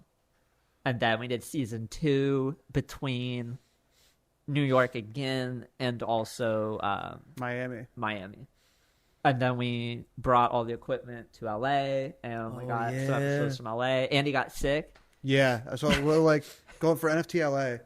I'm like the worst. Oh, no. Yeah, so I was out like chill dinner with Allie on Sunday, and she's like, I don't feel so good. Like I just want to go home. And I was like, all right, we go home, watch some TV. She's laying on the couch. She's like, I don't feel very good. I'm gonna go to bed. I was like, okay. I felt fine. And then Monday morning I wake up. I had like a pretty early flight, so I got up like 6 a.m. And I like felt a little bit weird, but I felt okay. Pack up all my shit. I'm in my Uber going to go to JFK, and I'm like, I don't know if I feel so good. And I like get to the Delta Lounge, and I'm sitting there, and like we have like some work calls I'm taking from the lounge, and I'm like I'm gonna have a tea. I don't think I feel good. And then the whole flight, like my nose is starting to run. Oh no, all the symptoms. Yeah, and like poor woman sitting next to me. She like I feel like now on like, planes, I feel like half the people don't give a fuck, and the other half like wear a mask the entire time. They wipe down everything, and so she was a mask. Yeah, she wore a mask the whole time. Before she knew I was sick, she wore a mask the whole time.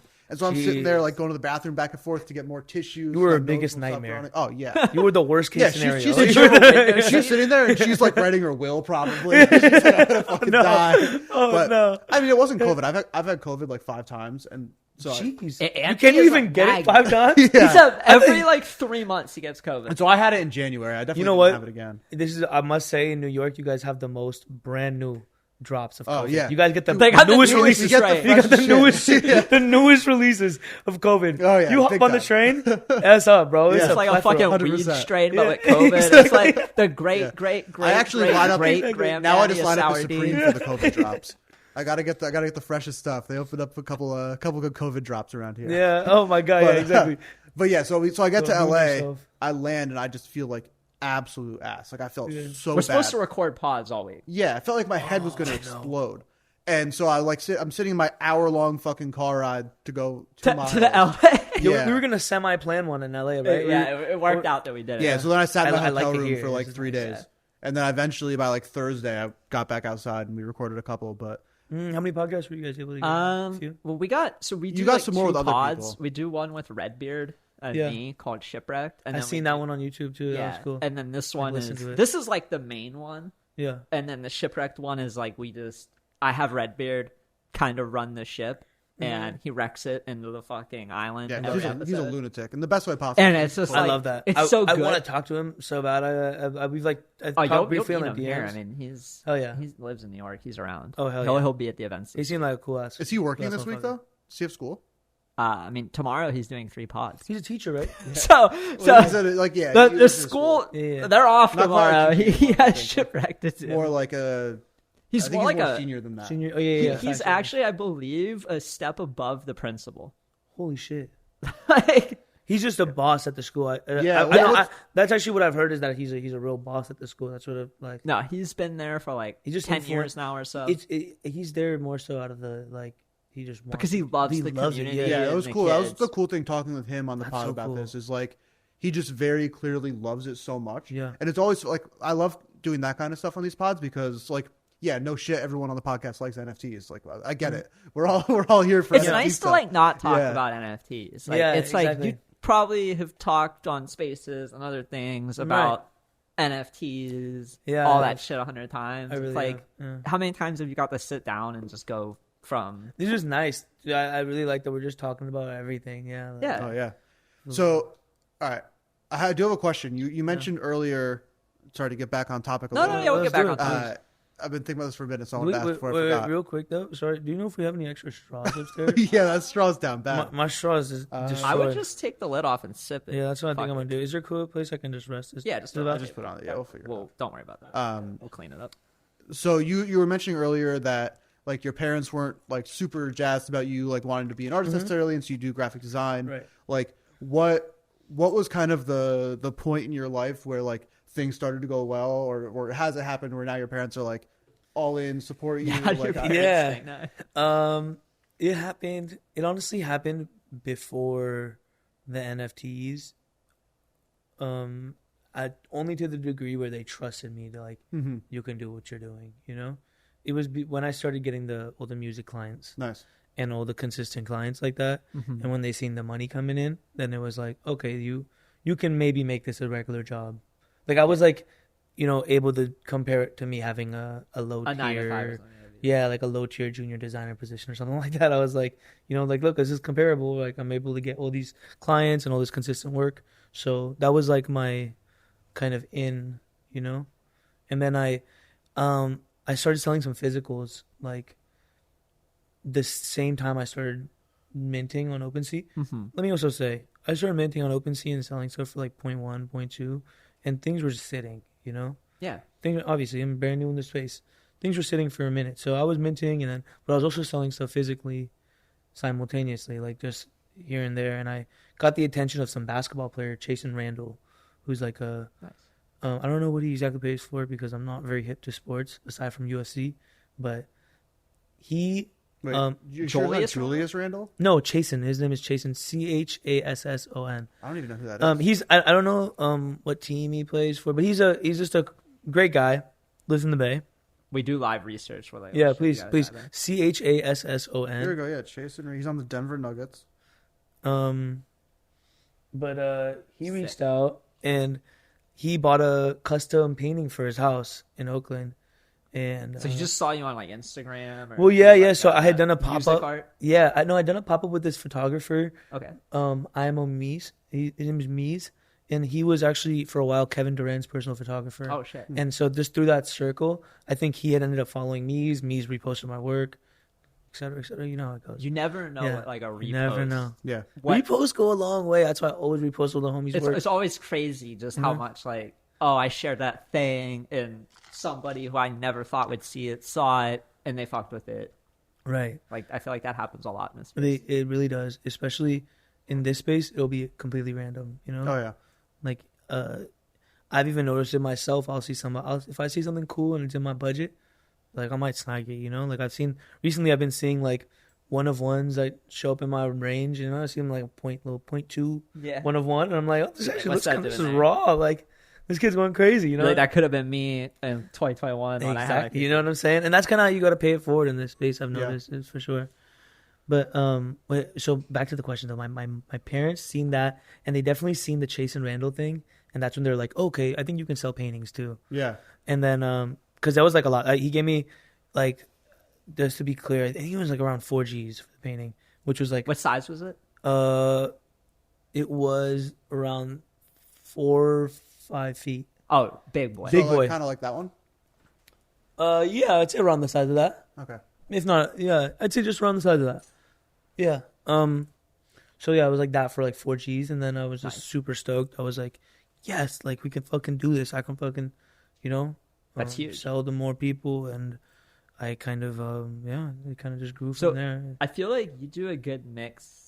You do also, on top of painting, use Procreate, digital tools. Yeah. How do you, like, how often are you painting versus using Procreate? And then, like, which one do you prefer, or what's kind of... Interesting thing, on Super Rare, I've only sold one physical painting. The rest of my pieces on Super Rare are all digital. Which one was the physical? The one Brian owns. It's called Addicted to My Ego, if I'm not mistaken. Gotcha. Yeah. And with those, do you have like when you say physical painting, are you also, framing the actual physical of it, or are you just like painting it physically and then? It's all physical, and I sent him the physical one. That's sick. Nice. It. Yeah. How hard is it to get it uploaded as an NFT? Because I've heard some crazy stories of people who like take these high-res pictures of their pieces and shit. I go to a professional scanner, or like he's like a fine art scanner in Berkeley. Berkeley Geeklay. I want to plug him. That fool does everything for me, and I'll just bring him a stack of paintings, and I'm like, here, the most messiest stack of paintings.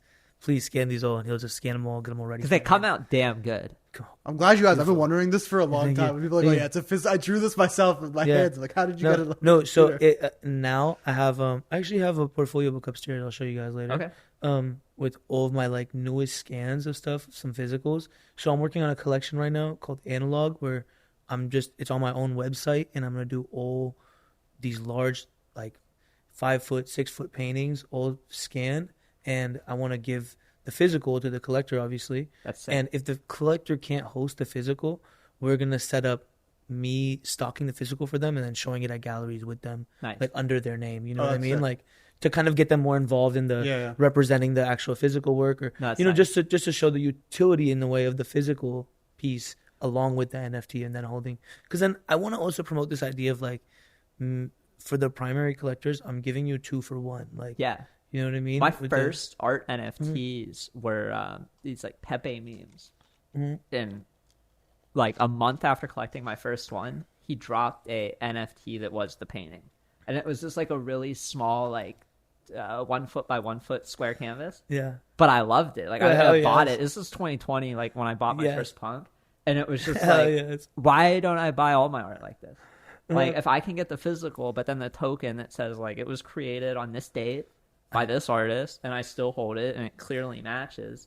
I think all physical art should be sold like that. Yeah. There's no point in selling it. Like, you're just, like, masking it. It's almost like, it feels like it's, like, under the wraps when you're not selling it like that. You know what I mean? There's, like, no real tokenization of it. There's no... Now that I feel like I've been in this space... And it's like the space is like mostly what I think about. It doesn't even feel right without the token. You know what I mean? Yeah. It feels like there's no real validation to it. You know what I mean? When did this happen? Like, I don't know. I'm telling you, when I minted I'm telling you, it's roughly 4 G's he gave me for the painting, but I can't remember exactly. Might have been 4,200. I forgot what it was. Like, you know what I mean? But it's crazy. I definitely am like trying to just create that blend of the using the analog and representing it through this space, and like tokenizing it, and kind of I just feel like sometimes people also might want a physical. That's why I also offer the prints of my digital pieces, because sometimes in the house you can't afford to get the screen. If I could, I would have all big like screens. I still don't have a screen. And I have hundreds of NFTs. Come on, to be honest, I kind of feel like the prints like look nicer. I don't know. Sometimes when you have the screen, just like glares. Yeah, well, it's just like it feels like you have a TV on. Like, no disrespect to the screens, they do a good job and all that. But like to me, sometimes it just feels like I have a TV that's vertical on my wall, and like something about just having it be printed out is really nice. I agree. But there is this one, Velum in LA. They have a space. Their screens are fire. VELUM. VELLUM. I think they're called Velum. But they have a great gallery with beautiful digital screens. I don't know what the screens they use, but those are fire. They like pop out the wall. You don't get any glare on them. Like, I don't like the ones with the bezel and then the glare and you see all this stuff. It really disassociates you from the painting. Like, you don't feel like you're engaged in the piece. But I love like seeing like the texture of the painting. That's the thing though, is like I have this like 7-foot painting I have that I'm about to list in analog. I'm using enamel, oils, all types of things to pull these textures out. Even I paid hundreds of dollars to get this painting physically scanned. Like, what I had to do for this guy to scan it is he had to scan it by chunks and then stitch it together, essentially, right? So that sounds I still can't even get all the textures, you know what I mean? Like, we did like a topography map. Yeah, exactly. The side profile, right? Showing. Exactly. Or like it should be like a like a spectroscopy 3D renderer or something. You can like kind of like scroll around, like spin it around like that. We're at the LACMA in LA, and they had this piece on the wall that looked like it had like 100 pounds of paint on it. Like it looked like a volcano mound. That's so sick. And it was like 6 or 7 feet tall. And it was like a very long vertical piece that looked like it had like a cross made out of it. But like the cross was just layers of fucking paint.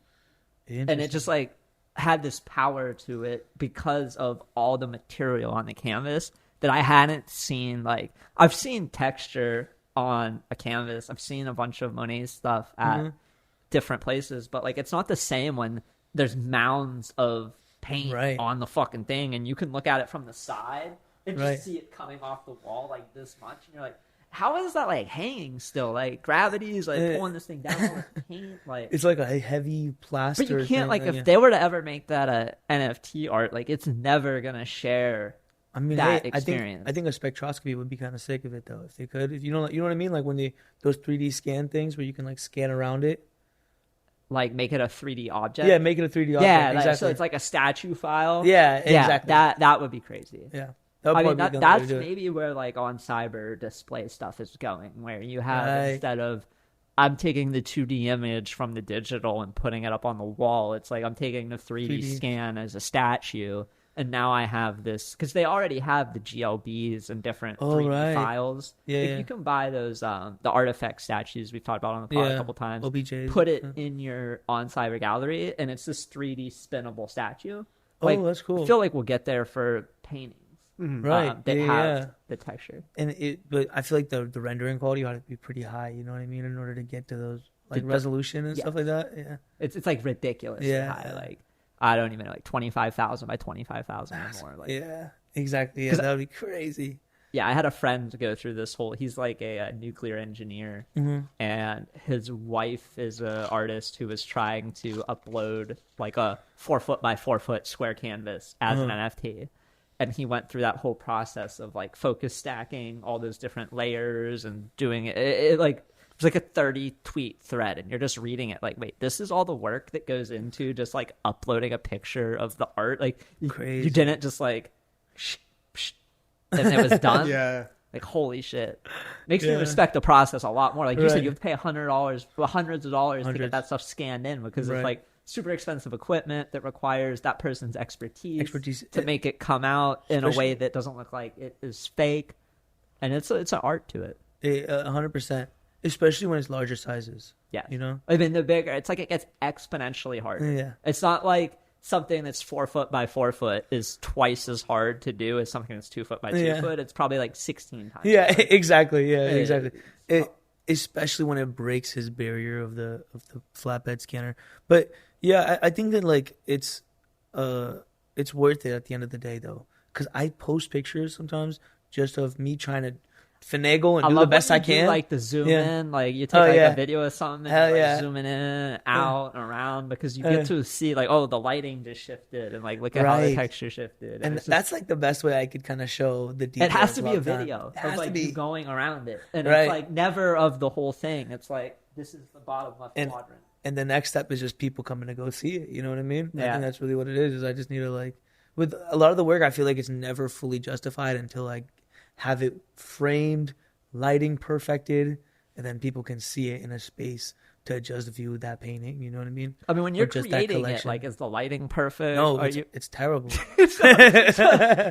I installed like what is it called? The row lighting on the top of my studio and stuff or whatever. I have everything. It just, I mean, it's just not the best lighting. I have like my room gets pretty blown out during the daytime, like by the sun, you know? So you like earlier talking about your schedule, how the beginning is more like the client-based stuff, the evening is more of your personal stuff. Does that mean you're painting normally, like after dinner? Yeah, through the night usually. So you're painting in the more dimly lit, dark part of the day. I do like that because then that's when my light's working to its most efficiency. You know, I have the whole light. It's like I don't know what it's called, a draft light. What it is, but it's called like a light, like a little row with like a couple light bulbs on it. Yeah, and I pointed at the painting that I'm working on, so I can only really use it when it's dark, you know? Gotcha. And then I can like isolate that painting with light. And that's when it's pretty good, but I still haven't gotten it down yet because the thing's not high enough. My ceiling is not high enough in the current space. Got you. Which is my bedroom. Because I just moved I used to have another studio in LA. Moved out of the LA studio and now I'm locking in this the one I was telling you about in Concord, the larger one. 2500. Yeah, and that one, I'm going to definitely have the lights high up.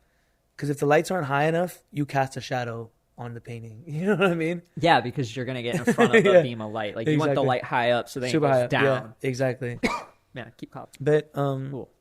Yeah, the analog stuff has been fun. I kind of So what split, sorry if I didn't get that out of you, like, if you make 100 pieces of art, like, what split are paintings versus the digital? 25% of all will be physicals. Okay. It's pretty good. 25 to 30% of physicals, I'd say.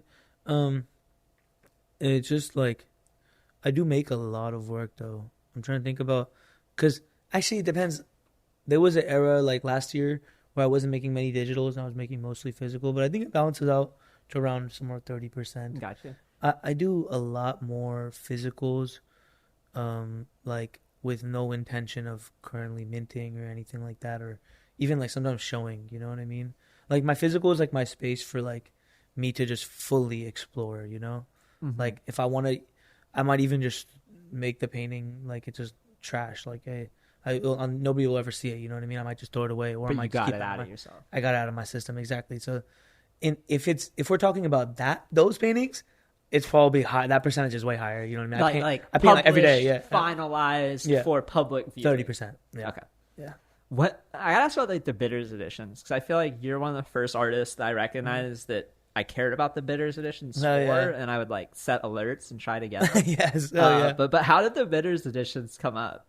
Because I feel like maybe I noticed in the summer of 2022 with some of the earlier super rare work, like I would have you on notifications, and then I also had like the super rare on notifications. So when you would mint, I'd get an email. So I would know, like, oh shit, I need to pay attention. That's right. I think I've gotten like 3 or 4 bitters editions, and they're beautiful pieces. I love that. Like, thank you so much. But I'm just curious, like, how that came up, because I know that was one of my first like interactions. I feel like when I got to know you was like me going after the bitters editions. I think that's what the fun. It was just so fun to see like the gravitation towards it. It was crazy because I had seen I can't even remember who I'd seen done it first. I remember Amu had done an auction of, he didn't do bitters edition, but he had done an auction at 0.1, and I thought that was so cool because we were like always talking about like there's a couple of things where I hate pricing my work. I want the market to price my work a lot of the times, you know what I mean? Because I feel like Picasso has this saying where he would be like, once you price the work, the work dies. Once the artist puts a price on the work, the artwork dies. That's what he used to say. I don't know if I fully believe it, but it just is. It was something that stuck with me, you know? Mm-hmm. And I would think about it, and it was just like that 0.1 was like, I was like just leaving it up to everybody, you know what I mean? Not me. It's not in my hands, you know? Mm-hmm. And then the bitters edition, I remember seeing somebody do it. I don't know if it was for a 0.1, but they had done a bitters edition, and I was just like, wow, this is a perfect incentive, and it's a way to reward people who are bidding on this, and it just might make it fun. Like, let's just see what it is. I remember like, I can't even remember who did it first, but I'd seen somebody do it, and it was like just when Manifold was popping off. That was like the beginning of that. It was so early onto it that I didn't even know I was supposed to do a 721 on my first bitters edition. I did 1155 ERC 1155s on my first bitters edition. Oh, you made the actual contract on 1155? No, I made the bitters editions on 1155s. Oh, I mean that would have been okay. I know it is all right, but you want to just for organization's just sort like organization's sake, I do now only put them on 721s because it just stays under a certain contract, right? Like. So one thing we did with Escher is like we don't care if it's 721, 1155. We want to make sure. This is why I want to be on it. This is why I like Escher. Yo, Escher is the shit. I DM'd you. I was like, bro, fire. Because I have been getting flamed by collectors. How do I get them all in one place? I need all the bitter. I need everything in one place. Yeah, I was flaming our team. I'm like, I can't look at my art anyway. Like, it's in the fucking abyss. Escher is the shit. Dude, it'll be nice to see all your work. Yeah, I'm definitely. I need to do the application ASAP, but I'll give you the showroom link. Ooh. Yeah, it's mostly just helpful for us because it gets it all into a backlog. I understand the organization. We have a giant Notion database that is getting all the applications, and it's just like this centralized repository where our team is going in and manually checking things. Oh, that's heavy. We're doing like, I feel like we're probably gonna add like 10 every 2 weeks or something. Okay, yeah.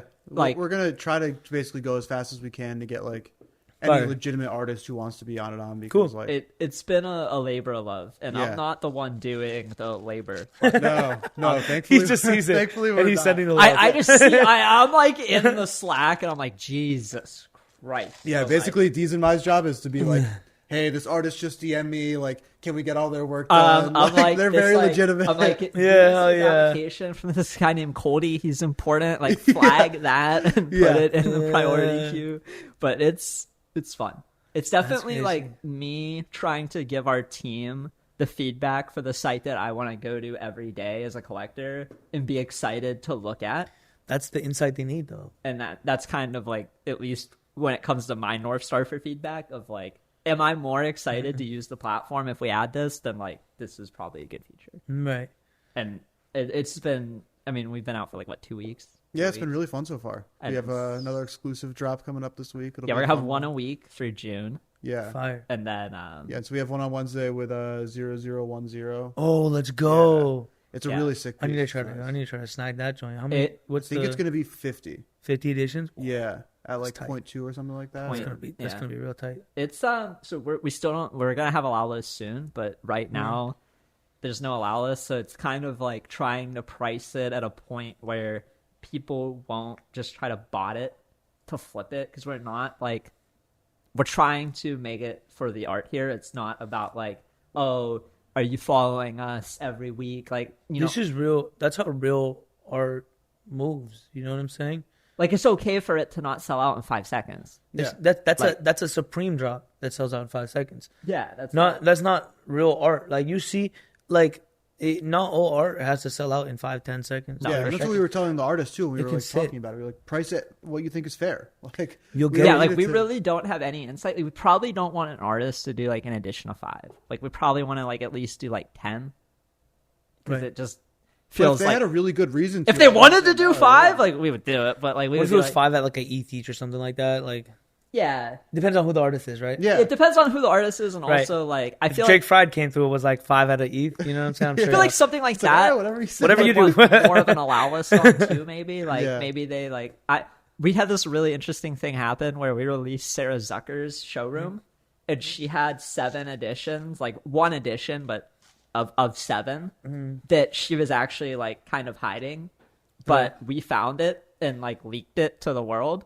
So that kind of bad about that. She put out like so you leaked it on accident? Like, she didn't know that you were supposed to not drop it? We aggregated all of her work, and we didn't realize that this was like a piece that she hadn't promoted.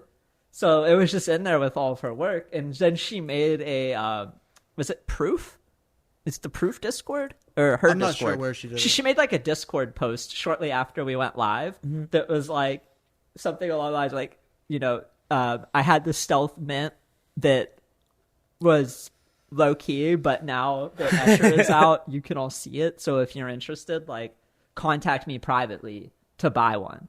And I liked that because there was only 7. So I contacted her and I was like, I've been waiting for a while for the right piece. Like, this really feels like the right piece. That's fire. And I picked it up. But like, I liked how she didn't list them.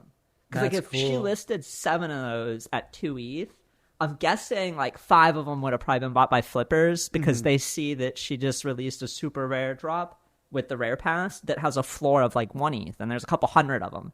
So like, if you do an edition of 7 for 2, when you have a collection of a couple hundred, like, degens are going to see that and think like, oh fuck, I can flip this. Yeah. Whereas like for her, it was more like, I want to get this in the hands of people who connect with me, who wanted like a lower accessible point.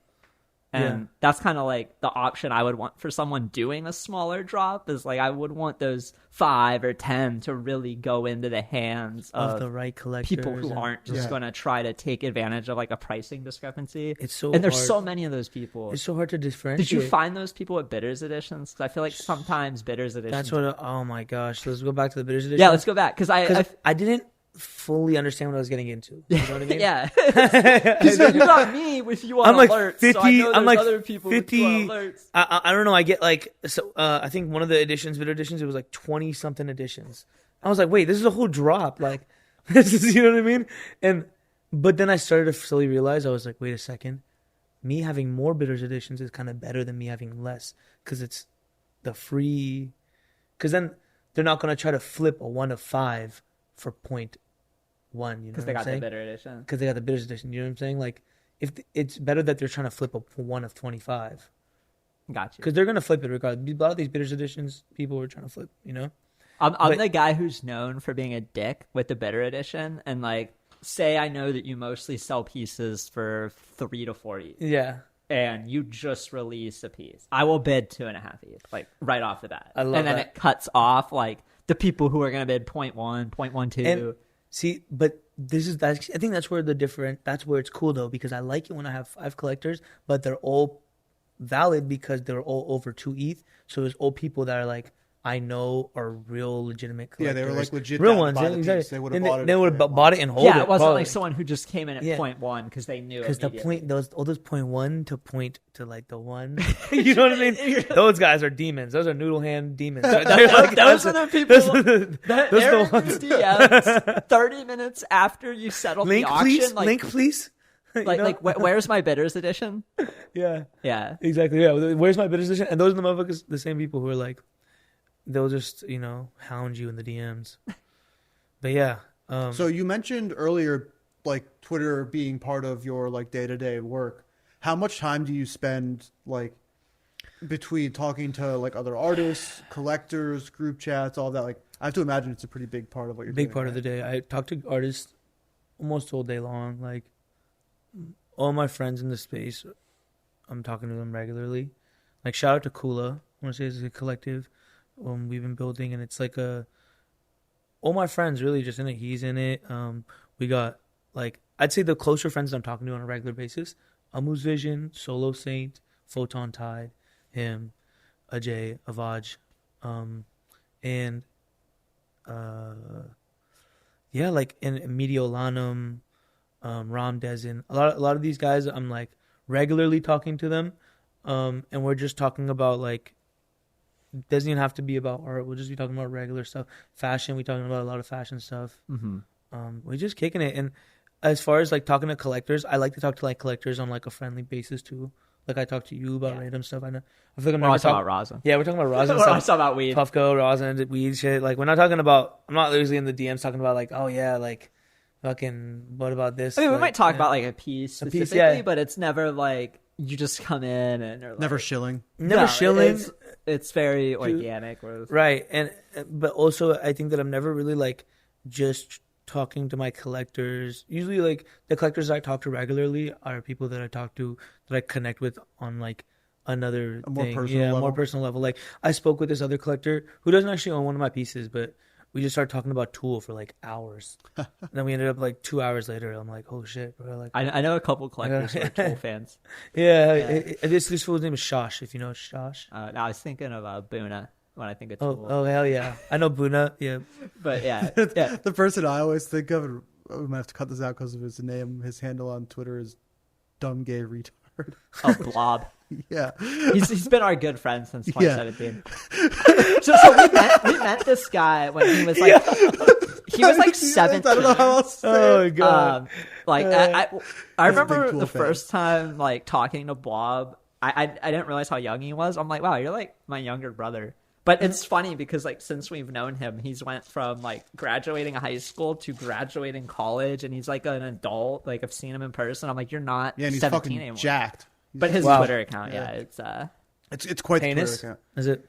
No, it's no. He doesn't tweet anything that bad. It's just the handle. It's just his handle. His handle is out of pocket. Yeah. I can never. I never reply to any of his tweets because he's private as well. And so all people would see is I'm just replying to some guy on Twitter. Yeah. There's no winning here. Like, I'll DM him. Yeah. People are like, "What are you doing, bro?" And I'm like, "You definitely can't do a quote tweet on his shit." No. I basically just can't interact with him on Twitter. Yeah, I got you. For the see him at events. Save it for the DMs. Exactly. But I'll have to say he's a huge Tool fan. Yeah, all this to say, Tool. Yeah, Tool is a beautiful thing. It connects people of all different types. Talking to my dentist the other day, I was wearing a Tool hoodie, and she's like, I actually went to like 6 Tool concerts. I was in the front headbanging and stuff. She's like some older lady working on my teeth. And you're like, oh shit. Yeah. I was like, yeah, that's cool. We were talking about fashion earlier. What are some of your like fashion inspirations or favorites? Like Demna. I like Demna. Okay. Balenci, Vetements, Virgil, Louis V. I like CDG, Rei Kawakubo. I like a lot of like Japanese fashion too. Like I'm wearing a lot of, this is all Balenciaga. Actually, Rick shorts on underneath. Did you paint those or they come pre-painted? Actually, these ones came like this. Okay. Yeah, but I do have. Because I feel like I could have seen you. Yeah, I would expect it would have went either way, right? Orange and blue, right? It would have been more colors on here, right? Yeah. These are actually kind of relatively new, but yeah, today I just popped out with my biggest clothes on the plane. You know what I mean? My biggest boots.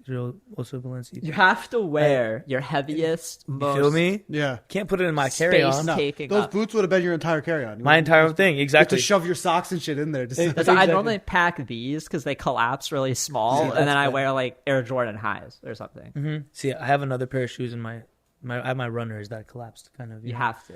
But yeah, no, I'd say them. I really liked. I do like Capital. I like what Capital's doing. I like. I'm just, what's interesting is I'm a very big fan of like going back to San Francisco, Hate Street. Very inspired by this like this punk psychedelic aesthetic that was kind of, I feel like, originated in Hate Street, and it came out of this like grungy era that's like the post 60s in Hate Street, where these guys are wearing like leather biker vests with all these like hippie patches on it and stuff like that, and the bro got like a brim of his hat curved back. He just like got like 6 pit bulls living on Hate Street or some shit, and like honestly just his aesthetic is something that would inspire me a lot, you know what I mean? Gotcha. As far as like just his whole fit, and it's like the dichotomy of being both this like harder punk leather biker gang, right, and also this like softer, more psychedelic hippie vibe, like that, like Cro-Mags, Bad Brains kind of era people, like where they come from, like this, like they love that punk, but they have like they're still all about peace and love and unity at the end of the day, and it's crazy. It's just like a cool, beautiful duality, but I just love that the aesthetic that it brings, it brought this like crazy, like super patched up kind of, and I feel like that's what birthed Capital's aesthetic. Capital drew a lot of inspiration from this kind of San Francisco culture, and I also feel like I draw a lot of inspiration just from like the OGs of San Francisco and that whole kind of wave. I feel like I like seeing that recontextualized in a high fashion lens. You know what I mean? That shit is cool. Yeah. Yeah, like this shirt is mine actually. I do sell merch too, stuff. So that's what I was gonna ask. So the shirt looked very on brand. Yeah, it looks like it could be like an online ceramic shirt almost. Hell yeah. No, I love online ceramics too. Yeah, that's like half my wardrobe is online ceramics. Fire. Online ceramics. You could take care of it. We love that. Yeah. We love that. Yeah, I got you, bro. I gotta get you some shirts. I'm gonna send you some stuff. You got shirts, you got pants, you got hoodie. What do you? We're a big fan of wearing the artist merch. I'm wearing a tiger bot. I got you. Yeah. So I drop everything, dude. I did I have like stuff in the works too. More. I have puffer vests in the works. I got like full jackets, sweatsuits in the works. I have hoodies. He's got a couple of my hoodies. I got like hats, trucker hats. Yeah, he wears my hoodie like every day. How do you like have a local place? Do you source like clothes from? Different stuff. How do you do that? Yeah, different garments. So like I did a button up. I dropped this button. I don't know if you ever seen the button. I don't think so. This is my problem: is I keep doing too little quantities. I did 50 shirts. If you drop clothes, just DM it to me. I will. Like free pass to just like fully just drop them. You just put a link. Link. You gotta put a description, just like no small talk. Just drop the clothing link. Drop and that goes for anyone listening to this who I follow them on Twitter. If you're an artist that I collect your work and you make any clothing, like feel free to just put the link in my DMs. Dude, you don't need a description or anything else. Just copy paste, enter. Love that. I will find it. I'm a big fan of wearing clothes from people I know. Dude, fuck yes. So I make a lot of this stuff. In like the cut and sew stuff, I make it in China, overseas. I'll like sample it out, then I'll like order a bigger run. And then like I started off like this stuff is all sourced in like LA and whatnot, just like t-shirts from LA and printed in LA as well. Or actually, no, this one was printed by my buddies in San Francisco, 13 gallons. it depends on the garment, you know. I'll get it sourced either in China or over here. But lately, I've been trying to shift toward getting stuff made in India because I'm of Indian descent. I'm Indian, Gotcha. so and I kind of just something I wanted to do. But is quality nicer there?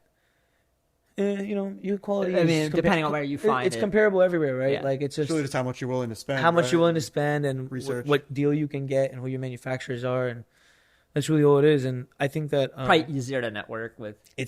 I speak the language and I can read and write, so it's exactly way easier for me than when I'm trying to communicate with my Chinese manufacturers because big language barrier and all that. So, but nonetheless, they do make good garments, and I'm really happy with the shirts that I've made and stuff. And really, like I got like one of my 7-foot paintings scanned and just got that sublimated all over a button up. It's like a just like a camp shirt kind of button up thing. That's nice. But I made 50 of them, sold out in like how fast did that sell out? Like it was like within the hour. I think it was like maybe less than an hour. Like shit. Okay, so I need to put you on alerts for the club. I'll definitely send it to you. I'm not even gonna get. I'm gonna send it. No, this is the thing is now I'm realizing my mistakes. I'm gonna do either I'm gonna open it up, you know, pre-orders, or I'm 24-hour collector. That's what I'm. Yeah. No bidders. You had to have a bidders edition that was over 2 ETH to get if you had the one thing that I did do though is I started allowing ETH on my website, which I recommend all artists to do. If you're making merch and you also sell NFTs, bro, come on, step it up. So a plugin like Coinbase Commerce or something, like just automatic thing that does it for you. Like it was just on Shopify. I think it was. Yeah, you just set and forget. Like you don't need to. On Shopify, it's just added as another currency. Like they automatically probably convert it for you. Exactly. Yeah. So do you get like when it hits you, or did you give them an Ethereum wallet, or is it converting it to cash for you? You make it. You set up a Coinbase Commerce ETH wallet. Okay, nice. That's easy. Yeah. That's cool. Either you do Coinbase Commerce or you do the other one. I think it's like I want to say it's BitPay or BitPay is the one I think that has been around a little longer, but the Coinbase one is a little smoother. Yeah, from my experience. I think I have both of them set up on my website right now. Very cool. So when ETH was like $3,000-$4,000, I was paying with everything in ETH. Now that ETH is like under $2,000, I'm like a miserly hoarder, and I'm like, I'll just use USDC for this. Extremely understandable because, I mean, I feel like I never really had much ETH during that era. I definitely remember the era, but I never had like a lot of ETH. But it's like even now I still feel guilty when I'm like when I do a little bit of those BitPay, BitRefill joints, and I'm like, I should just do this USDC. I shouldn't do the ETH. You know what I mean? Like, there was just like giving up assets. Like, there was a point in time where like 0.25 ETH was like $1,000 gift card. And you were just like, ooh, that sounds good. Yeah, 0.25 ETH. These trips would be. Come on, bro. Yeah. I've been talking to Ali. Like, Ubers, let's take what? it easy. Like, we don't have to be crazy right now. Don't buy any new bags or anything. Yeah. Like, we're chill. It's not bag season. Yeah. He said, don't buy bags. You gotta wait right now. You got your bags last bull run. Wait till the next one. Over $4,000 is bag season. Yeah. If you can buy a bag for less than an ETH, go shopping whenever you want. Yeah, figure it out. For less than an ETH, exactly. Yeah. But, I'm trying to be like $20,000 and or be like bag season. Then it's serious bag season. Bag season. Yeah, we out to Italy with that bag. We going getting straight Birkins. We getting the first class laying down flight over to Italy. It's like fucking $8,000 for both. Have you ever done one of the lay all the way down? So when I flew back from LA, we were able to upgrade the flight, and I got the lay down, and that's the first time I've ever been on a plane with like a bed. I did when this was a long time ago. This was 2020, I think. Ali's parents were living in Dubai.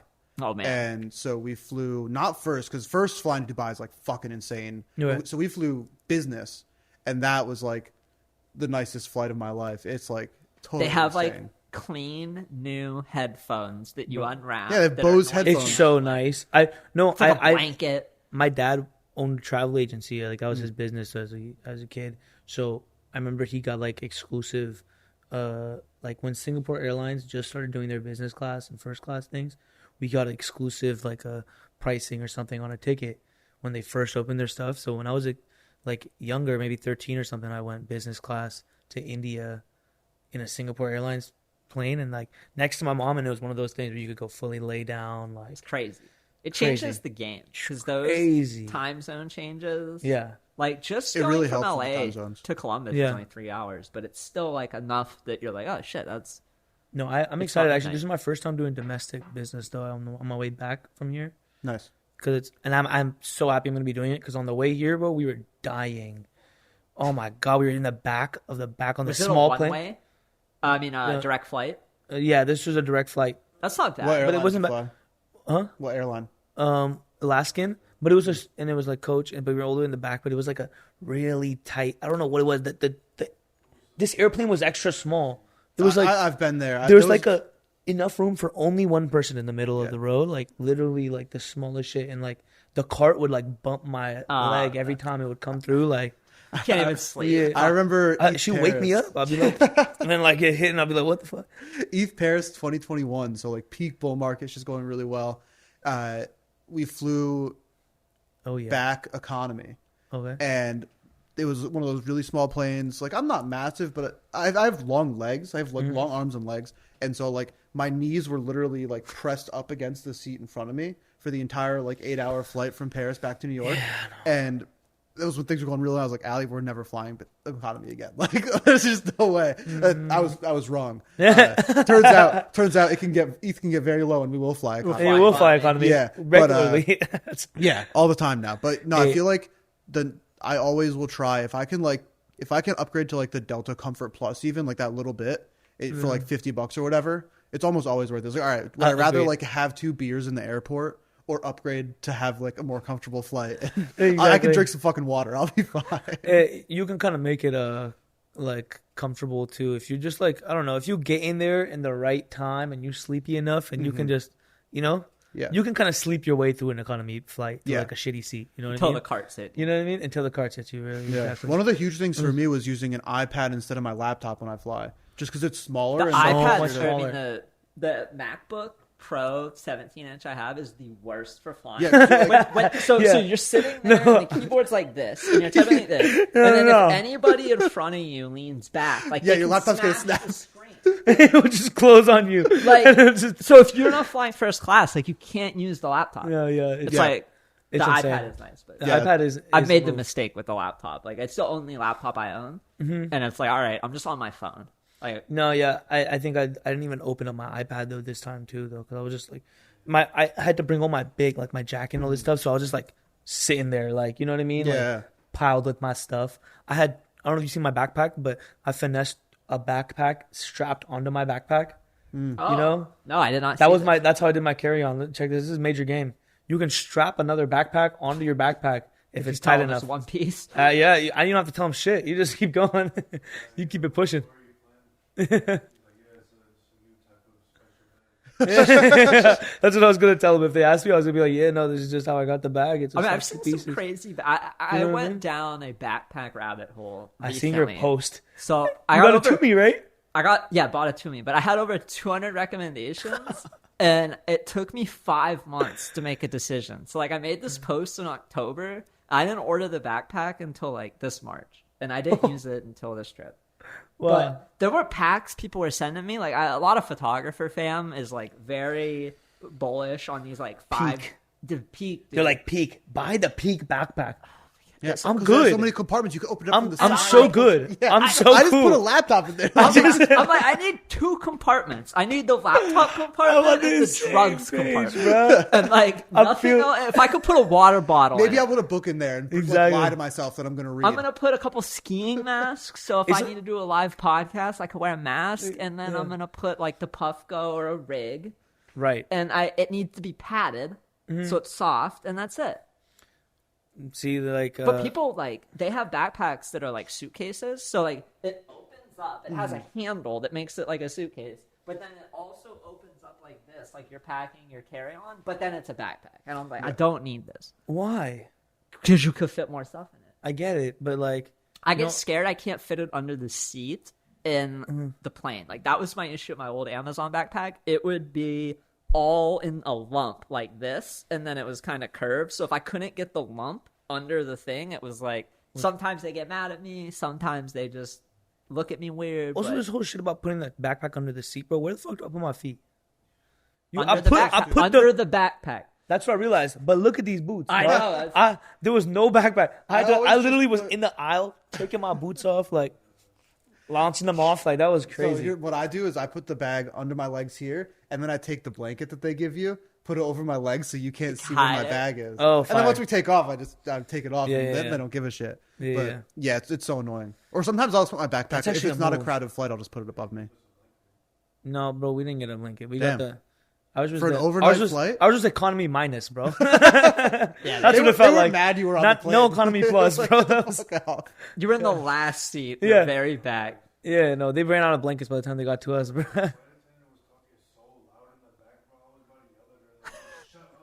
No, apparently there was a flight attendant talking for like the entire flight, but I was asleep. You didn't hear it? No, I was knocked the fuck out. I sat on that thing, and this is the soberest I've ever been on a plane, but I don't know what it is. I put on some Radiohead. Boom, I was out. I was out cold. That's all you need. For me, if I want to sleep, what I'll do is I'll download an audiobook I've already listened to. Something about the talking with it is better for me than music, and so I'll just like listen. And I like when I'm flying, it gets so bad sometimes. Like I fall asleep really easily while I'm flying, which is a great problem to have. It's good, yeah. But I've had times where like I've downloaded like podcasts and shit that I wanted to listen to, Don't even get and then I fall asleep and I wake up like. And it's over, and my phone auto-deleted the podcast after I finished it, and I'm like, fuck, gosh. I can't re-download it on a plane. Bruh. There's been like 3 books that I've listened to multiple times, and I don't remember more than like 10% of them. Like one of them is called Never Split the Difference. It's about this like book about negotiating. I've listened to it twice this year on planes, and I have 34 minutes left on the second listen through. It's like you. Yeah. I only remember this tactic called like mirroring. Like throughout the whole book. All right, what's the tactic? It's this way of when you're trying to when you're asking maybe or negotiating and somebody says something and it doesn't make sense, you like re-ask them that question. Like you hold up a mirror and you get them to like give you the true reason they're saying something. Like they might be saying something and you're like, oh, you're kind of like deflecting. Mm-hmm. So then you like hold up the mirror and ask them in a similar but different way to try to get to like the root. And the idea is that if you just keep them talking, like they're eventually going to like tell you the truth in some way. Okay. Like wearing them down through their own explanation. Like just letting them keep talking. Like so you might say something and I might think it's not the truth or the whole truth. So I might just like ask the same thing but slightly different and then let you continue on.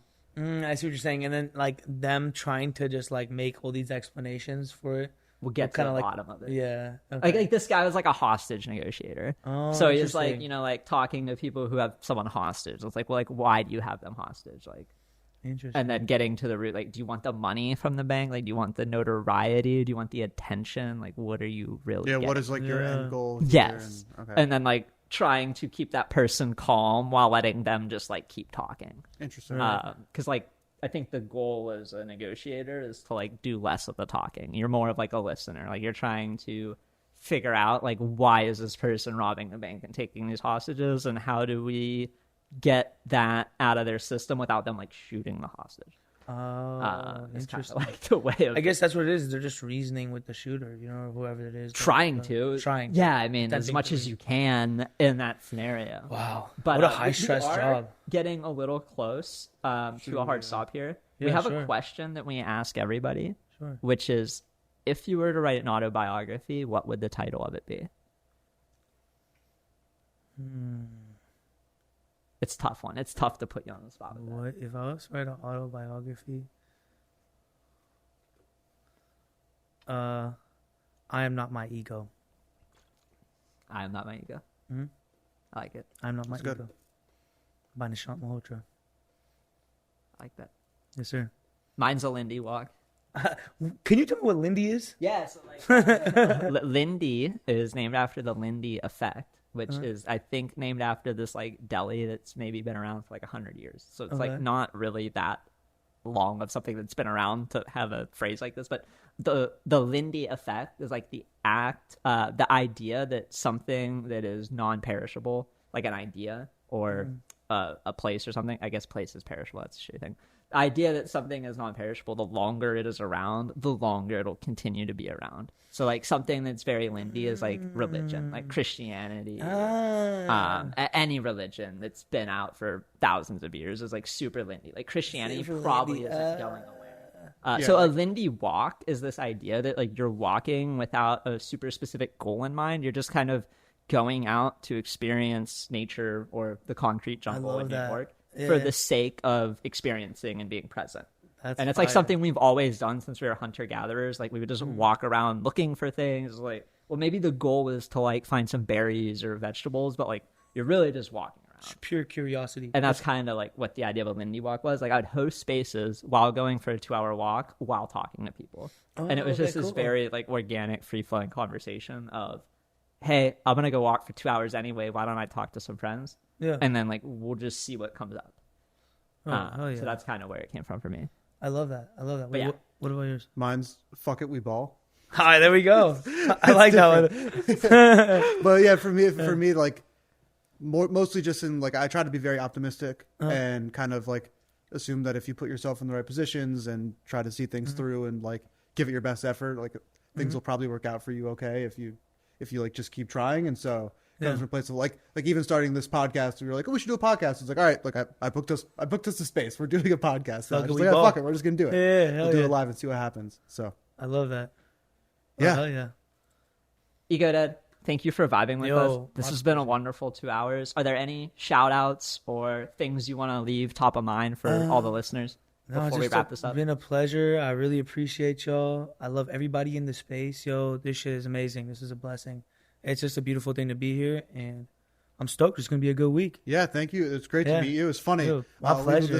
So I do a pretty bad job of keeping up with a lot of the like scheduling and booking, and like most of the artists I don't have as much of a connection with, so it's mostly D's.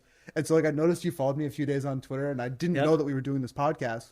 And then I just saw your shit and I was like, oh fuck, this work is dope. This is really cool. So dude, I had a very organic entrance to your work just a couple days ago. I peeped on the pod. It said D's and Andy, and I was like, gotta follow Andy. So Andy kind of lets me like run with the scheduling. I will show him like, this is the list I'm thinking, and then Andy's like, looks good. Love it. Yeah, it's fun. I get to meet so many people. Sometimes Andy's like, no, we got like these people. I'm like, yeah, fuck it, let's go. But that's great. All right. Thank you. Yo, I love y'all. Yo, appreciate it.